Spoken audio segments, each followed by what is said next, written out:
কি last update আছে কোনো? এই আমি কিন্তু লাইভ দিয়ে দিয়েছি, লাইভ লাইভ শুরু হয়ে গেছে। আমি একটু জাস্ট মান্নান ভাইয়ের সাথে একটু কথা বলে দিচ্ছি। হ্যাঁ, লাইভ চলতেছে কিন্তু, লাইভ স্টার্ট।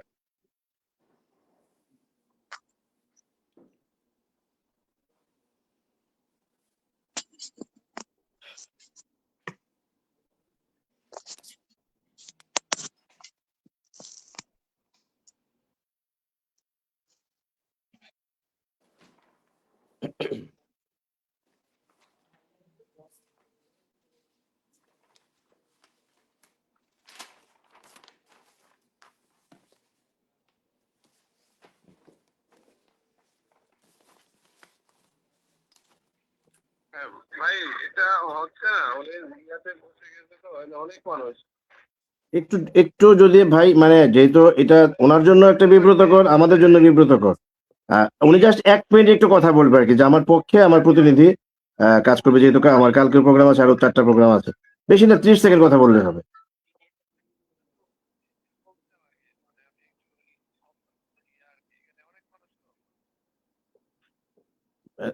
একটু জাস্ট খালি মানে আমার কথা বলেন, যে গৌরাঙ্গদা চাচ্ছে অন্তত 30 সেকেন্ড ওনার সঙ্গে কথা বলেন, যেহেতু অনেকেই আজকে হাজার হাজার মানুষ কিন্তু অলরেডি লাইভে ঢুকে গেছে। আমি লাইভ স্টার্ট হয়ে গেছে, আপনার কথা এবং আমার কথাকে একটু মান্নান ভাইকে বলেন, একটু একটু ঢুকেন ভাই। প্রিয় দর্শক, আমি ক্ষমা চেয়ে নিচ্ছি যে আমাদের আজকের লাইভের যিনি মুখ্য অতিথি বা মুখ্য আলোচক, আমাদের বিএনপির মনোনীত ধানের শীষ প্রতীকের advocate M A Mannan. Mannan ভাই, কালকে তার একটি দলীয় সর্বশেষ একটা জনসভা রয়েছে নবীনগর হাই স্কুল মাঠে, এবং এই জনসভা নিয়ে তিনি একের পর এক মিটিং করছেন, এবং তার সঙ্গে এ পর্যন্ত আমি বেশ কয়েকবার কথা বলেছি। তিনি কোনোভাবেই আসলে সময় দিতে পারছেন না। তার একজন প্রতিনিধি যদিও আজকে পাঠিয়েছেন ব্যারিস্টার আশরাফ রহমানকে তার পক্ষে কথা বলবার জন্য।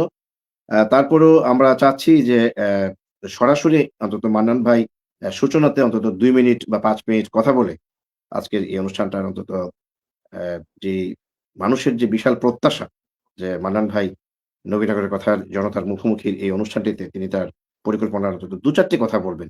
আমরা একটু আপনাদের কাছে আবারও ক্ষমা চেয়ে আমরা আরেকবার ট্রাই করছি। তিনি যদিও তার জনসভার মধ্যে আছেন। আজকে তার আরো নাকি ২ টো জনসভা, কালঘোড়া এবং আ আরেকটা কি গ্রামের কথা বললেন। আমি একটু আপনাদের কাছ থেকে ৫ টা মিনিট সময় চেয়ে নিচ্ছি। এরই মধ্যে আমি একটু পরিচয় করিয়ে দিচ্ছি যে আমাদের সঙ্গে আ এ অ্যাডভোকেট এম এ মান্নান ভাইয়ের প্রতিনিধি হিসেবে আমাদের ব্যারিস্টার আশরাফ রহমান, আ যিনি ব্রাহ্মণবাড়িয়া জেলা বিএনপির সহ আইন বিষয়ক সম্পাদক। তিনি আমাদের সঙ্গে উপস্থিত হয়েছেন, এবং প্রশ্নকর্তা হিসেবে আমাদের সঙ্গে সিনিয়র একজন সাংবাদিক, নবীনগর প্রেস ক্লাবের যিনি প্রাক্তন সভাপতি, আ সমকালের আ সাংবাদিক আ মাহবুব আলম লিটন ভাই আমাদের সঙ্গে যুক্ত হয়েছেন।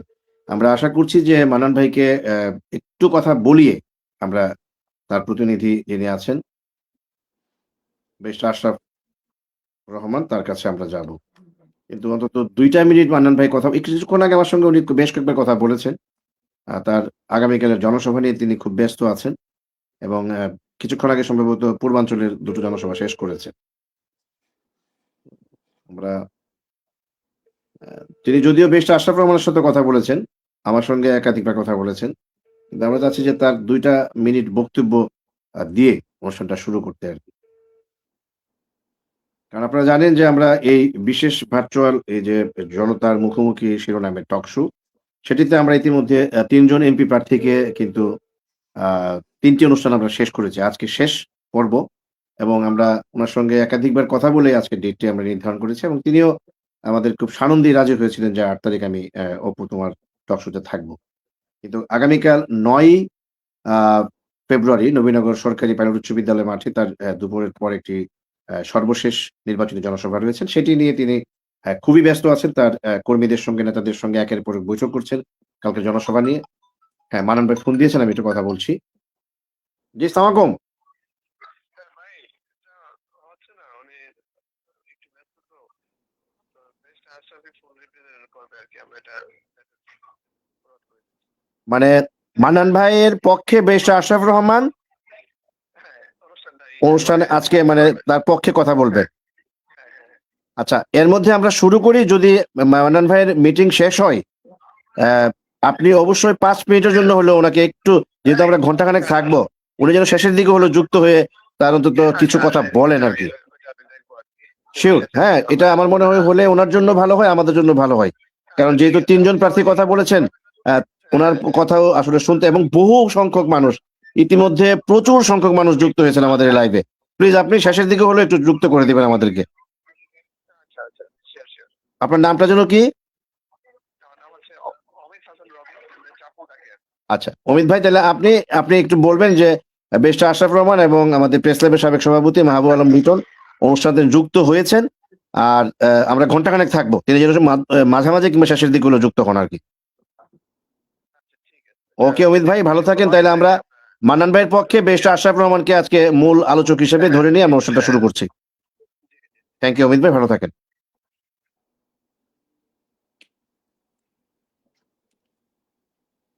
প্রিয় দর্শক, এই মুহূর্তে যারা দেশে কিংবা প্রবাসী বসে নবীনগরের কথা আজকের এই বিশেষ ভার্চুয়াল আড্ডায় সংযুক্ত হয়েছেন, আমি প্রথমেই ক্ষমা চেয়ে নিয়েছিলাম, আরো একবার ক্ষমা চাচ্ছি এবং বারবার ক্ষমা চাচ্ছি যে আজকের অনুষ্ঠানের যে মূল জনতার মুখোমুখি হবেন আমাদের অ্যাডভোকেট এম এ মান্নান, যিনি ব্রাহ্মণবাড়িয়া 5 নবীনগর আসনে বাংলাদেশ জাতীয়তাবাদী দল বিএনপির মনোনীত ধানের শীষ প্রতীক নিয়ে যিনি লড়াই অবতীর্ণ হয়েছেন, তিনি আজকে আমাদের শেষ অতিথি ছিলেন। আজকে 4টি পর্বের শেষ পর্বে তাকে আমরা তার অনুমতি সাপেক্ষে আজকের এই তারিখটি নির্ধারণ করেছিলাম। কিন্তু দুর্ভাগ্য নবীনগরের কথার আমার এবং যারা আজকে আমন্ত্রিত অতিথি সঙ্গে প্রশ্নকর্তা এসেছিলেন, তারও যে সরাসরি আমরা তাকে পাচ্ছি না। বাট এটুকু বলতে পারি যে মান্নান ভাই আমার সঙ্গে এর আগে ৩ থেকে ৪ বার কথা বলেছেন। এখন তার যিনি আম ব্যক্তিগত সহকারী অমিত ভাই, তিনি বললেন যে বেশা আশরাফ রহমানের সঙ্গে কথা বলে তাকে তার প্রতিনিধি হিসেবে আমাদের কাছে পাঠিয়েছেন এবং তিনি চেষ্টা করবেন মাঝখানে কিংবা শেষের দিকে হলেও যেন যুক্ত হয়ে দুটো কথা বলতে পারেন। সেজন্য আপনাদের কাছে ওয়ান্স এগেইন ক্ষমা চেয়ে আমরা যেতে চাই মূল অনুষ্ঠানে। প্রিয় দর্শক, আমাদের সঙ্গে যুক্ত হয়েছেন ব্যারিস্টার আশরাফ রহমান, যিনি ব্রাহ্মণবাড়িয়া জেলা বিএনপির সহ আইন বিষয়ক সম্পাদক হিসেবে দায়িত্ব পালন করছেন এবং বাংলাদেশ সুপ্রিম কোর্টে তিনি দীর্ঘদিন যাবৎ আইন পেশায় নিয়োজিত রয়েছেন। একজন মানবাধিকার কর্মী হিসেবেও তার একটি সুখ্যাতি রয়েছে। প্রশ্নকর্তা হিসেবে আছেন নবীনগর প্রেস ক্লাবের সাবেক ৩ বারের সভাপতি, বাংলাদেশের বহুল প্রচারিত দৈনিক সমকালের এখানকার করেসপন্ডেন্ট মাহবুব আলম লিটন ভাই। যদিও লিটন ভাই আজকে একটি মর্মস্পর্শী সড়ক দুর্ঘটনায় আ মারাত্মকভাবে আহত হন এবং তাকে আমরা কয়েকজন ব্রাহ্মণবাড়ি নিয়ে গিয়েছিলাম। বিকেলবেলা তাকে নিয়ে ফিরেছি। তার হাতে সম্ভবত ৮ টি কিংবা ৯ টি সেলাই লেগেছে। তারপরেও লিটন ভাইকে আমরা যেহেতু আগেই বলেছিলাম যে মান্নান ভাইয়ের সঙ্গে তিনি যেন প্রশ্নকর্তা হিসেবে থাকেন। তাকে যখন আমি রাত 8:30 টার দিকে কল দেই, তখন তিনি বলেছেন তিনি অসুস্থ হওয়ার পরেও শুধু মান্নান ভাইয়ের প্রতি সম্মান দেখাতে গিয়ে তিনি অসুস্থ শরীরেও কিন্তু আজকে যুক্ত হবেন বলে কথা দিয়েছিলেন এবং তিনি কিন্তু এখনো আমাদের সঙ্গে আছেন। আমি জানি না তিনি ব্যথায় অ্যা অনেকক্ষণ যাবতই একটু কষ্ট পাচ্ছেন। তারপরেও মান্নান ভাইয়ের সম্মানার্থে এসছেন। তো আমরা আশা করি যতটা সম্ভব লিটন ভাই থাকবেন এবং আ লিটন ভাই এবং আমাদের বেশা আশরাফ দুজনকেই স্বাগত জানিয়ে আমি শুরুতে আসতে চাই আজকের অনুষ্ঠানের বেশা আশরাফ রহমানের কাছে, যিনি মূলত অ্যাডভোকেট এম এ মান্নানের প্রতিনিধি হিসেবে আ কথা বলবেন। অর্থাৎ আজকে তিনি যা বলবেন, that's not a barrister Ashraf, তিনি কথা বলবেন as A M A Mannan, candidate of BNP Brahmanbaria ৫। বেশির আশরাফ রহমান, নিশ্চয়ই আপনি আমার কথা শুনতে পাচ্ছেন।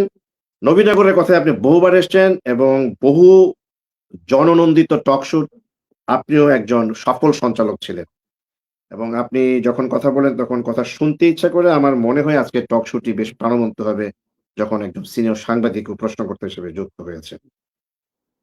আগামী ১২ই ফেব্রুয়ারি ত্রয়োদশ জাতীয় সংসদ নির্বাচন অনুষ্ঠিত হচ্ছে বলা হচ্ছে। নির্বাচন কি আদৌ হচ্ছে মিস্টার আশরাফ? মিস্টার ১২ই ফেব্রুয়ারি? আসসালামু আলাইকুম।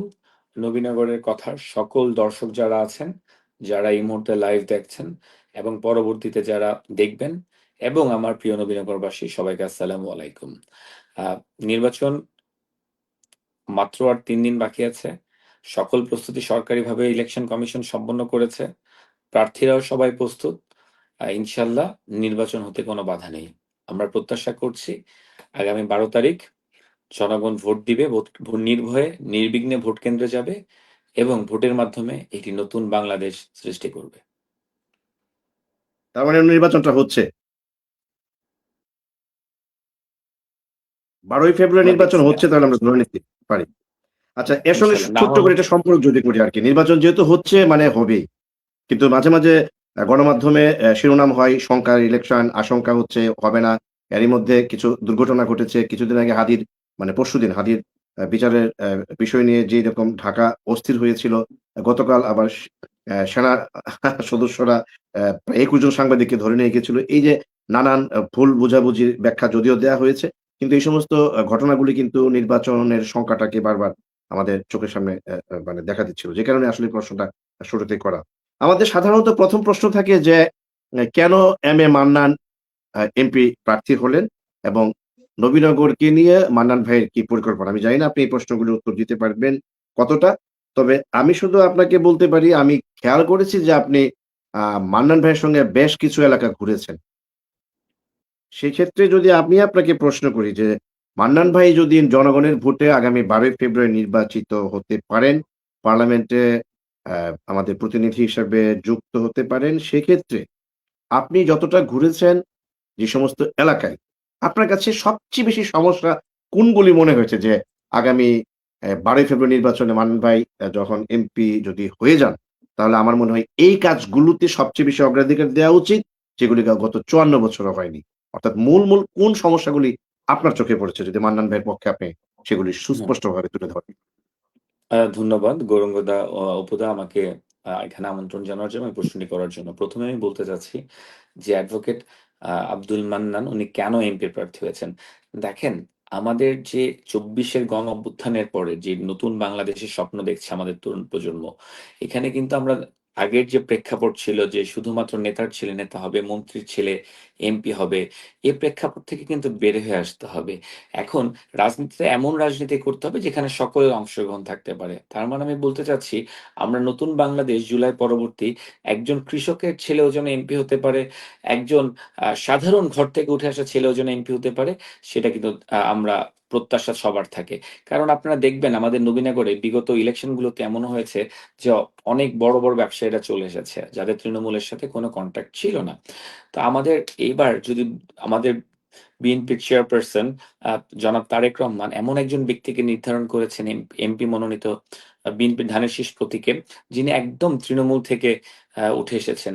যিনি সবসময় নবীনগরের সাথে কানেক্টেড ছিলেন, যার বাড়ি নবীনগরের ৫ নং ওয়ার্ডে এবং একদমই তৃণমূল থেকে উঠে আসা একজন ব্যক্তিত্ব।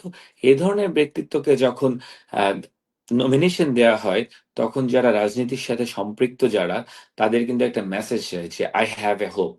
তারও কিন্তু একটা স্বপ্ন থাকে যে না, রাজনীতিতে সে একদিনও হয়তোবা সে এমপি হতে পারে বা মন্ত্রী হতে পারে।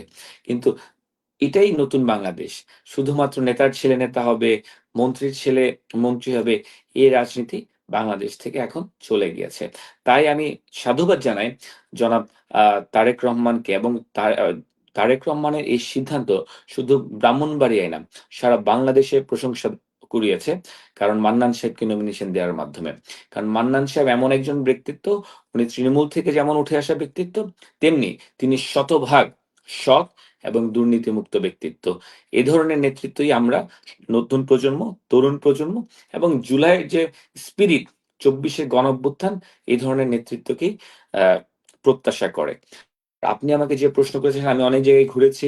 আমার কাছে নবীনগরে ঘুরতে যেয়ে যে প্রবলেম গুলো হয়েছে, আমার কাছে মনে হয়েছে নবীনগরে প্রচন্ড পরিমাণে অবকাঠামোগত প্রবলেম রয়েছে। বিশেষ করে আপনি যদি খেয়াল করে দেখেন, ঢাকা থেকে নবীনগরের সবচেয়ে জনপ্রিয় যে রাস্তাটি, সেটি হলো নবীনগর থেকে বাঞ্ছারামপুরের যে রুটটি। এটি এতটাই সরু এবং এতই আঁকাবাঁকা রাস্তা। তারপরে যদি দেখেন নবীনগর থেকে রাধিকা রোড ছাড়া যা সীতারামপুরের উপর দিয়ে যে রোডটা গিয়েছে, এটাও ভাঙাচোরা খানাখন্দে ভর্তি।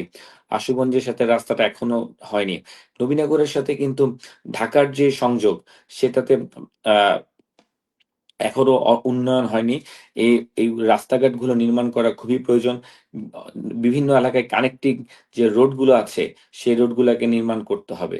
এবং আমাদের আরো যে আমাদের দৃঢ় বিশ্বাস, উম তারেক রহমান যদি প্রধানমন্ত্রী হতে পারে এবং বিএনপি যদি সরকার গঠন করতে পারে, ইনশাআল্লাহ নবীনগরে একটিও কাঁচা রাস্তা থাকবে না। সবগুলো রাস্তা ইনশাআল্লাহ পাকা হয়ে যাবে। এবং আমাদের আরেকটি অন্যতম প্রবলেম হলো আমাদের নবীনগরের আ সমস্যা।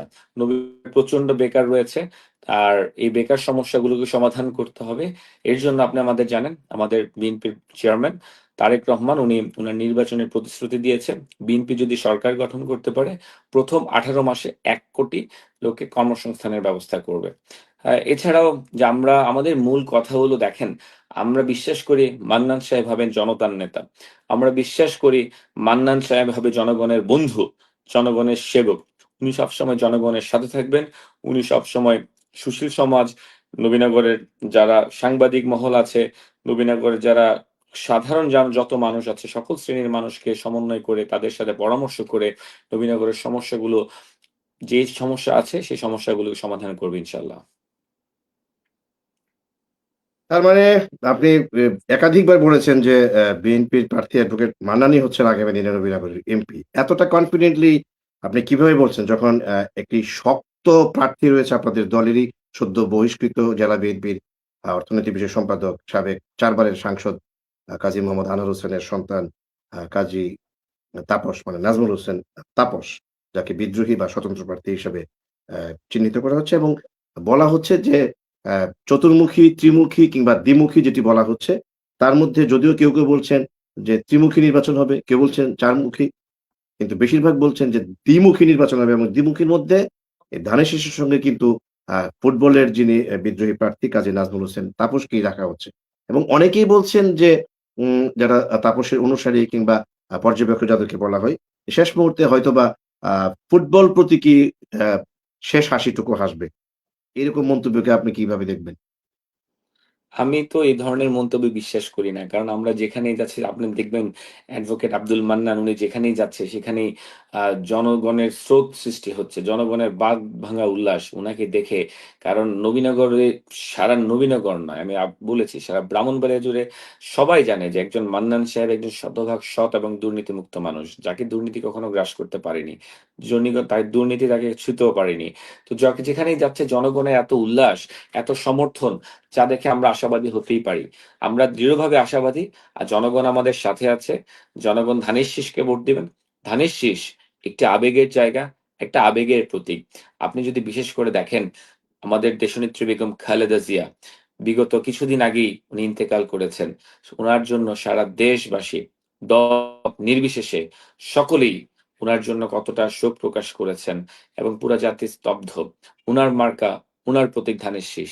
আমি দৃঢ়ভাবে বিশ্বাস করি জনগণের একটি আবেগ এই প্রতীকের প্রতি আছে এবং থাকবে। এরপরে আপনি যদি দেখেন তারেক রহমানের প্রত্যাবর্তন, এক রাজকীয় প্রত্যাবর্তন। এটা একটা স্বপ্নের মতো প্রত্যাবর্তন। উনি যে আসলো, এসে যে উনি জনগণের উদ্দেশ্যে ভাষণ দিল, উনি কিন্তু এই ভাষণ তরুণ, বৃদ্ধ, যুবক সকলের মন জয় করে নিয়েছে। এ এই সকল পরিকল্পনা উনি যে বলেছে I have a plan এবং উনি দেখেছেন উনি একটা ৩১ দফা প্রণয়ন করেছেন এবং উনি ইলেকশনে ম্যানিফেস্টো দিয়েছেন। এই জিনিসগুলো যে বাস্তবায়ন এবং জনগণ এগুলোকে খুব চরমভাবে গ্রহণ করেছে এগুলো এবং জনগণ চায় এই ধরনের একটি বাংলাদেশ আ প্রতিষ্ঠা করতে, যেখানে একটা হবে সৌহার্দ্যপূর্ণ পরিবেশ থাকবে, একটা সম্প্রীতির বাংলাদেশ হবে। যেখানে আ সকলের মতকে প্রাধান্য দেয়া হবে। যেখানে আ সবাইকে নিয়ে এক নেশন করা হবে। তো এই বাংলাদেশ গড়তে হলে তো অবশ্যই আপনাকে ধানের শীষ প্রতীকে ভোট দিতে হবে। ধানের শীষ ব্যতীত, তারেক রহমান ব্যতীত ৩১ দফা বা আগামীর যে স্বপ্নের বাংলাদেশ আমাদের তরুণ প্রজন্ম দেখছে সেটি কখনোই সম্ভব নয়। আর তারেক রহমানের যে প্রতীক সেটি হলো ধানের শীষ। ধানের শীষে তো পাস করবার কথা। যেহেতু বাংলাদেশের সবচেয়ে অন্যতম বৃহত্তম রাজনৈতিক দল আওয়ামী লীগ এই মুহূর্তে দেশে নেই কিংবা তারা নির্বাচনের সঙ্গে যুক্ত হতে পারেনি। অ্যা সারা দেশেই ধানের শীষেরই পাস করবার কথা। সেই ক্ষেত্রে নবীনগরে তো অবধারিত যে ধানের শীষের প্রার্থীর 100% এখানে অ্যা পাস করবার কথা। কিন্তু সেক্ষেত্রে আমার প্রশ্ন হচ্ছে বিনয়ের সঙ্গে আ এম এ মান্নানের প্রতিনিধি হিসেবে আপনার কাছে। এখানে বিদ্রোহী কিংবা স্বতন্ত্র প্রার্থী কেন হল? মানে এটি আপনারা যেহেতু আপনি জেলা বিএনপির নেতৃত্বে আছেন, এটিকে কেন আপনারা অ্যাডজাস্ট করতে পারলেন না? যেখানে জেলার একজন সভাপতি সেন্ট্রাল কমিটির অর্থনৈতিক বিষয়ক সম্পাদকের গুরুদায়িত্বে রয়েছেন। আপনারা কেন কাজী নাজমুল হোসেন তাপসকে এরকম একটি স্বতন্ত্র প্রার্থী থেকে দূরে রাখতে পারলেন না? কি সমস্যা ছিল আপনাদের?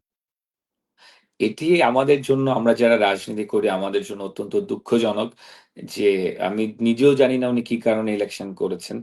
আমি তো দৃঢ়ভাবে আমার বিশ্বাস ছিল উনি যদি জাতীয়তাবাদী এবং বিএনপির রাজনীতির সাথে তারেক রহমানকে উনি যদি লিডার মানে, এবং অবশ্যই উনার এই আমি আমার আমার কখনোই প্রত্যাশিত ছিল না যে উনি স্বতন্ত্র বা বিদ্রোহী ইলেকশনটা করবে।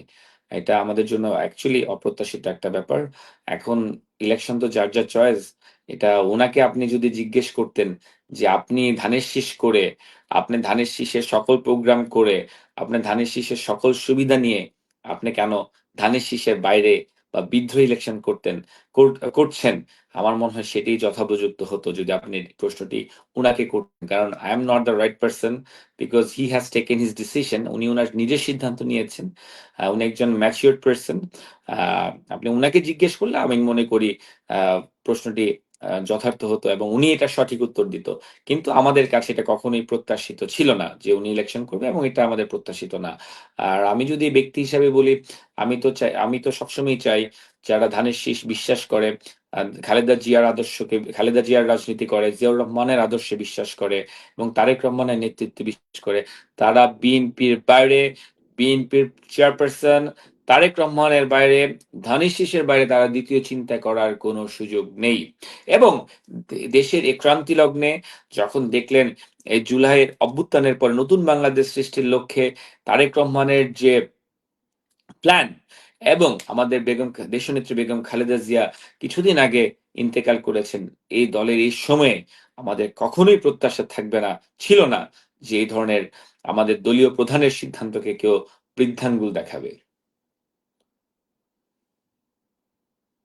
অনেক ধন্যবাদ ব্যারিস্টার আশরাফ। আমরা একটু আসতে চাই প্রশ্নকর্তার কাছে, মাহবুব আলম লিটন, যিনি আজকে একটি দুর্ঘটনায় পতিত হওয়ার পরেও অ্যাডভোকেট এম এ মান্নানের প্রতি সম্মান জানাতে তিনি অসুস্থ অবস্থায় আজকে যুক্ত হয়েছেন। লিটন ভাই, যদি প্রশ্নকর্তার কাছে কোনো প্রশ্ন থাকে কিংবা আপনার কোনো বলার থাকে। ধন্যবাদ গৌরঙ্গদের মতো অপুকে আজকে তার এই 417তম লাইভ অনুষ্ঠানে আমাকে আমন্ত্রণ জানানোর জন্য। আমি আজকে অসুস্থ, আপনি নিজে আজকে আমার সাথে ছিলেন। আমি আপনার মাধ্যমে আমি প্রথমেই আমার যারা শুভাকাঙ্ক্ষী আছেন এবং আমার যারা ফেসবুক বন্ধু যারা আমার জন্য দোয়া করেছেন আজকের এই দুর্ঘটনা, আমি সকলের কাছে কৃতজ্ঞতা প্রকাশ করছি। আপনাদের সকলের দোয়ায় আমি বড় ধরনের দুর্ঘটনা থেকে আজকে বেঁচে গেছি। আমার আঙ্গুলে অধিকাংশ মাংসপেশি ঝরে গিয়েছে। ডাক্তার বলেছেন যে আমার সৌভাগ্য যে আমার হাড্ডি ফ্র্যাকচার হয়নি বা ভেঙে যায়নি। তো সেদিক থেকে নাকি আমি খুবই ভাগ্যবান। তা আপনাদের সকলের দোয়ায় আল্লাহ তাআলা আমাকে বাসায় ফিরে এনেছেন হন্ডা অ্যাক্সিডেন্ট থেকে। আমি সকলের কাছে কৃতজ্ঞ। আপনাদের সকলের দোয়ায় আমি এখন মোটামুটি একটু ভালো আছি, ওষুধপত্র খাচ্ছি, ব্যথাটা খুবই কম। বাকি আপনাদের দোয়ায় যাতে আমি দ্রুত সুস্থ হয়ে উঠতে পারি, আপনাদের সকলের দোয়া কামনা করছি। আমি আজকের এই লাইভ অনুষ্ঠানে মান্নান ভাই আসবেন। উনি আমাদের একজন সিনিয়র মানুষ, খুবই ভালো মানুষ, এলাকার সন্তান, পৌরসভার উনি একজন কি বলবো তৃণমূল বিএনপির যাকে বলা হয়, দলের প্রতি তার আদর্শ নীতি উনি ধরে রেখে পর্যন্ত রাজনীতিতে এসেছেন। তো তার প্রতি সম্মান জানাতে আজকে আমি লাইভ অনুষ্ঠান আছি। তো তার প্রতিনিধির মাধ্যমে আমি তার প্রতিনিধিকে বা ওনার কাছে আমি প্রশ্ন রাখতে চাই যে আগামী 12ই ফেব্রুয়ারি যে নির্বাচনটি হতে চাচ্ছে, আমরা এই ধানের ছড়া এগেনিস্টে 3 জন হেভিওয়েট প্রার্থী রয়েছেন। তার মাঝে একজন হচ্ছেন নাজমুল হোসেন তাপস, যেটা আমরা বিএনপির বিদ্রোহী প্রার্থী হিসাবে আমরা বিবেচনা করছি বা আমরা স্বতন্ত্র প্রার্থী হিসেবে উনি মাঠে নেমেছেন। তার একটা বিশাল পরিচিতি রয়েছে, তার বাবার একটা পরিচয় রয়েছে। তিনি কাজী আনোয়ার হোসেনের সন্তান, যিনি 4বার নবীনগর এমপি ছিলেন। তো ব্যক্তি আনোয়ার হোসেনের সারা উপজেলায় আমরা জানি যে তার একটা ভোট ব্যাংক রয়েছে, এবং তার ছেলে তার বাবার সেই পরিচয়টাকে কাজে লাগিয়ে এবার নির্বাচনের মাঠে নেমেছেন, এবং উনি আশা করছেন তার এই পরিচিতি ব্যাপক হারে তিনি জয়ী লাভ করবেন। অপরদিকে রয়েছেন 11 দলীয় জোটের আশরাফ হোসেন, আমজাদ হোসেন আশরাফি, যিনি জামাত নেতৃত্বে 11 দলীয় জোটের প্রার্থী হিসেবে মাঠে রয়েছেন। আমরা জানি জামাত প্রত্যেকটি ইউনিয়ন পর্যায়ে তাদের একটা শক্তিশালী টিম রয়েছে, যেটা নাকি দল হয় ক্যাডার ভিত্তিক সংগঠন। সেই তার সাথে রয়েছে আরো 10টি দল। উনিও মোটামুটি নবীনগরের নির্বাচনের মাঠে তার বিভিন্ন প্রচারণা, বিভিন্ন জনসভা থেকে যে আবাসটুকু পাওয়া যাচ্ছে, তিনিও নির্বাচনের মাঠে ভালো অবস্থানে রয়েছেন। অপরদিকে রয়েছেন একজন আমাদের নজরুল ইসলাম নজু, যিনি টাকার কুমির আমরা বলি, এবং উনি মানে গত 2টা নির্বাচনে বা 2টা জনসভায় উনি বেশ লোক সমাগম করেছিলেন, এবং মোটামুটি তিনি আশা করছেন যে তিনি নবীনগরের যে রাজনৈতিক যে ভোটের পার্সেন্টেজ, যা রাজনীতির বাইরের যে অংশটুকু আছে, এবং আওয়ামী লীগের যে বেশ কিছু যে ভোটার রয়েছে, সেটা তিনি পাবেন এবং তিনিও জয়ের আশা করছেন। তো এইরকম টাকার কুমির, 11 দলীয় জোট এবং দলের বিদ্রোহী প্রার্থী, এই এদেরকে ডিঙিয়ে কতটুকু ভাবে মানে আব্দুল মান্নান বা আপনার প্রার্থী জয়ী হতে পারবে বলে আপনারা আপনি মানে মনে করেন? Good question. আচ্ছা আচ্ছা, ধন্যবাদ। অত্যন্ত গুরুত্বপূর্ণ প্রশ্ন। আমাদের নবীনগরের মানুষকে আমি বলছি, আমাদের নবীনগরের মানুষ সবসময় বিবেকবান মানুষ। নবীনগরের সবার সবচেয়ে বড় ব্যাপার, নবীনগরের মানুষের বিবেক রয়েছে, তারা সবকিছু বিবেক দিয়ে এবং মেধা দিয়ে চিন্তা করে। আপনি যদি আবারও দেখেন, রাজনীতি কার জন্য? রাজনীতি হলো জনগণের জন্য। রাজনীতি হলো জনগণের জন্য। জনগণের ভোটে নির্বাচিত ব্যক্তি জনপ্রতিনিধি হয়। মান্নান সাহেব কে আমাদের দেখতে হবে, কিন্তু মান্নান সাহেব হলো একদমই তৃণমূল থেকে উঠে আসা নেতৃত্ব, যার বাড়ি নবীনগরের 5 নং ওয়ার্ডে, নবীনগরের স্থানীয়। কিন্তু তার বেড়ে ওঠা নবীনগরে। তো নবীনগরের মানুষকে কখনোই কেউ টাকা দিয়ে, এই যে আপনি যে বলছেন কোন এক প্রার্থীর অনেক টাকা, নবীনগরের মানুষ টাকার লোভী না। নবীনগরের মানুষ বিবেকবান, নবীনগরের মানুষ শিক্ষিত, নবীনগরের মানুষের মধ্যে মনুষ্যত্ববোধ আছে। টাকা দিয়ে তো আপনি কিনতে পারবেন, কোরবানি ঈদে গরু ছাগলের দাম বাড়ে, আপনি গরু ছাগল কিনতে পারবেন। নবীনগরের মানুষ তো মনুষ্যত্ববোধ আছে, বিবেকবান। আমি দৃঢ়ভাবে বিশ্বাস করি, আমি একজন নবীনগরের ছেলে, নবীনগরের সন্তান। আমার সবচেয়ে বড় পরিচয় আমি মুসলিম এবং আমি নবীনগরের ছেলে। আমি এই দুইটাকে আমার মূল পরিচয় ধরে নেই। আমি যদি নবীনগরবাসীদেরকে আমি অনেক সম্মান করি, শ্রদ্ধা করি, আমার দৃঢ় বিশ্বাস নবীনগরবাসী অন্তত পক্ষে কেউ টাকা দিয়ে কেনার কোনো সুযোগ নেই। নাম্বার 1। সেকেন্ড হলো, যেহেতু তৃণমূলের লোক, নবীনগরের স্থানীয় লোক, আর বাকি একজনকেও আমরা অতীতে দেখেছি যারাই এমপি হয়েছে সবাই ঢাকায় ছিল, ঢাকায় বড় হওয়া বা ঢাকায় ব্যবসা বাণিজ্য করে অঢেল সম্পত্তি। হঠাৎ করে রাজনীতির জন্য নবীনগরে এসেছে। কিন্তু মান্নান সাহেব আজকে 45 বছর ধরে এই জনপদে রাজনীতি করছে। এই জনপদের প্রতিটি রাস্তা ঘাট, ওয়ার্ড, মহল্লা, পাড়া, এমনকি সবাই বয়স্ক যারাই আছে সবাই মান্নান সাহেবকে এক নামে চিনে। তার সাথে তার ব্যক্তি পরিচয় গড়ে উঠেছে 45 বছরের রাজনৈতিক বর্ণাঢ্য ক্যারিয়ারে।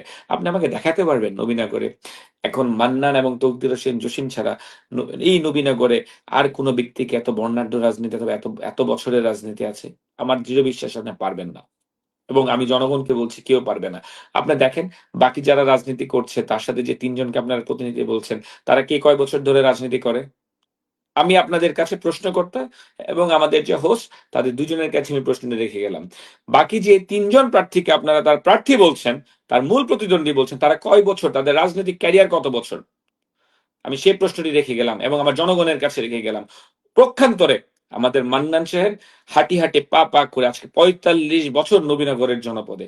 সে একদম তৃণমূল থেকে নবীনগর বিএনপির 3 বারের সভাপতি, জেলা বিএনপির আহ্বায়ক, এরপরে বিএনপির নমিনেশন। উনি কিন্তু প্রত্যেকটি ধাপে ধাপে পেরিয়ে আসছে। নবীনগরের মানুষ জানে মান্নান সাহেবই একমাত্র নবীনগরের জনপ্রতিনিধি হওয়ার যোগ্য। কারণ তিনি জনগণের সাথে কানেক্টেড।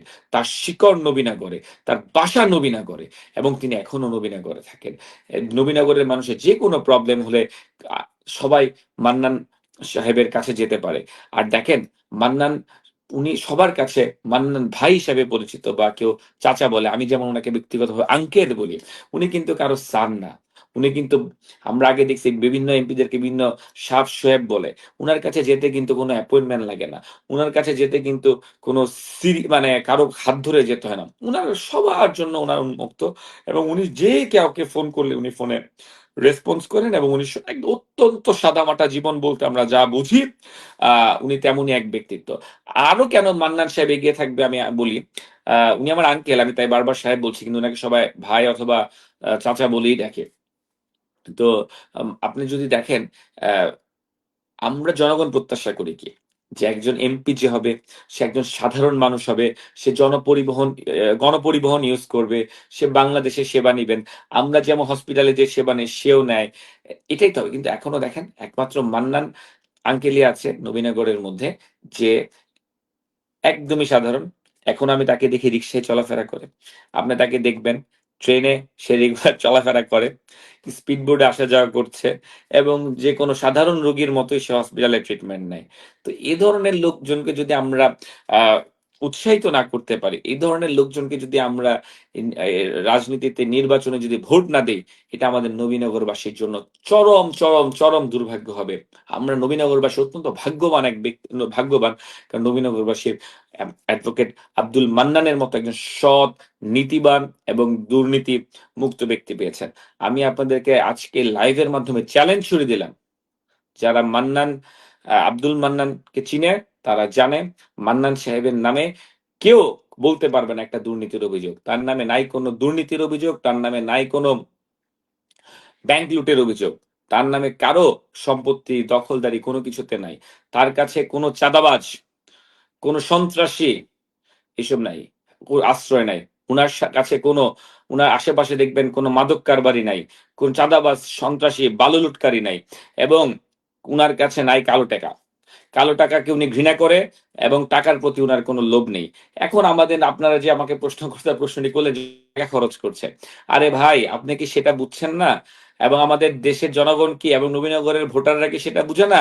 যে ব্যক্তি একটা নির্বাচনে ২৫ কোটি, ৩০ কোটি, ৫০ কোটি কালো টাকা খরচ করবে, কালো টাকা ব্যয় করবে, আপনারা জানেন প্রতি ভোটারের জন্য একটা সরকারের লিমিটেশন আছে।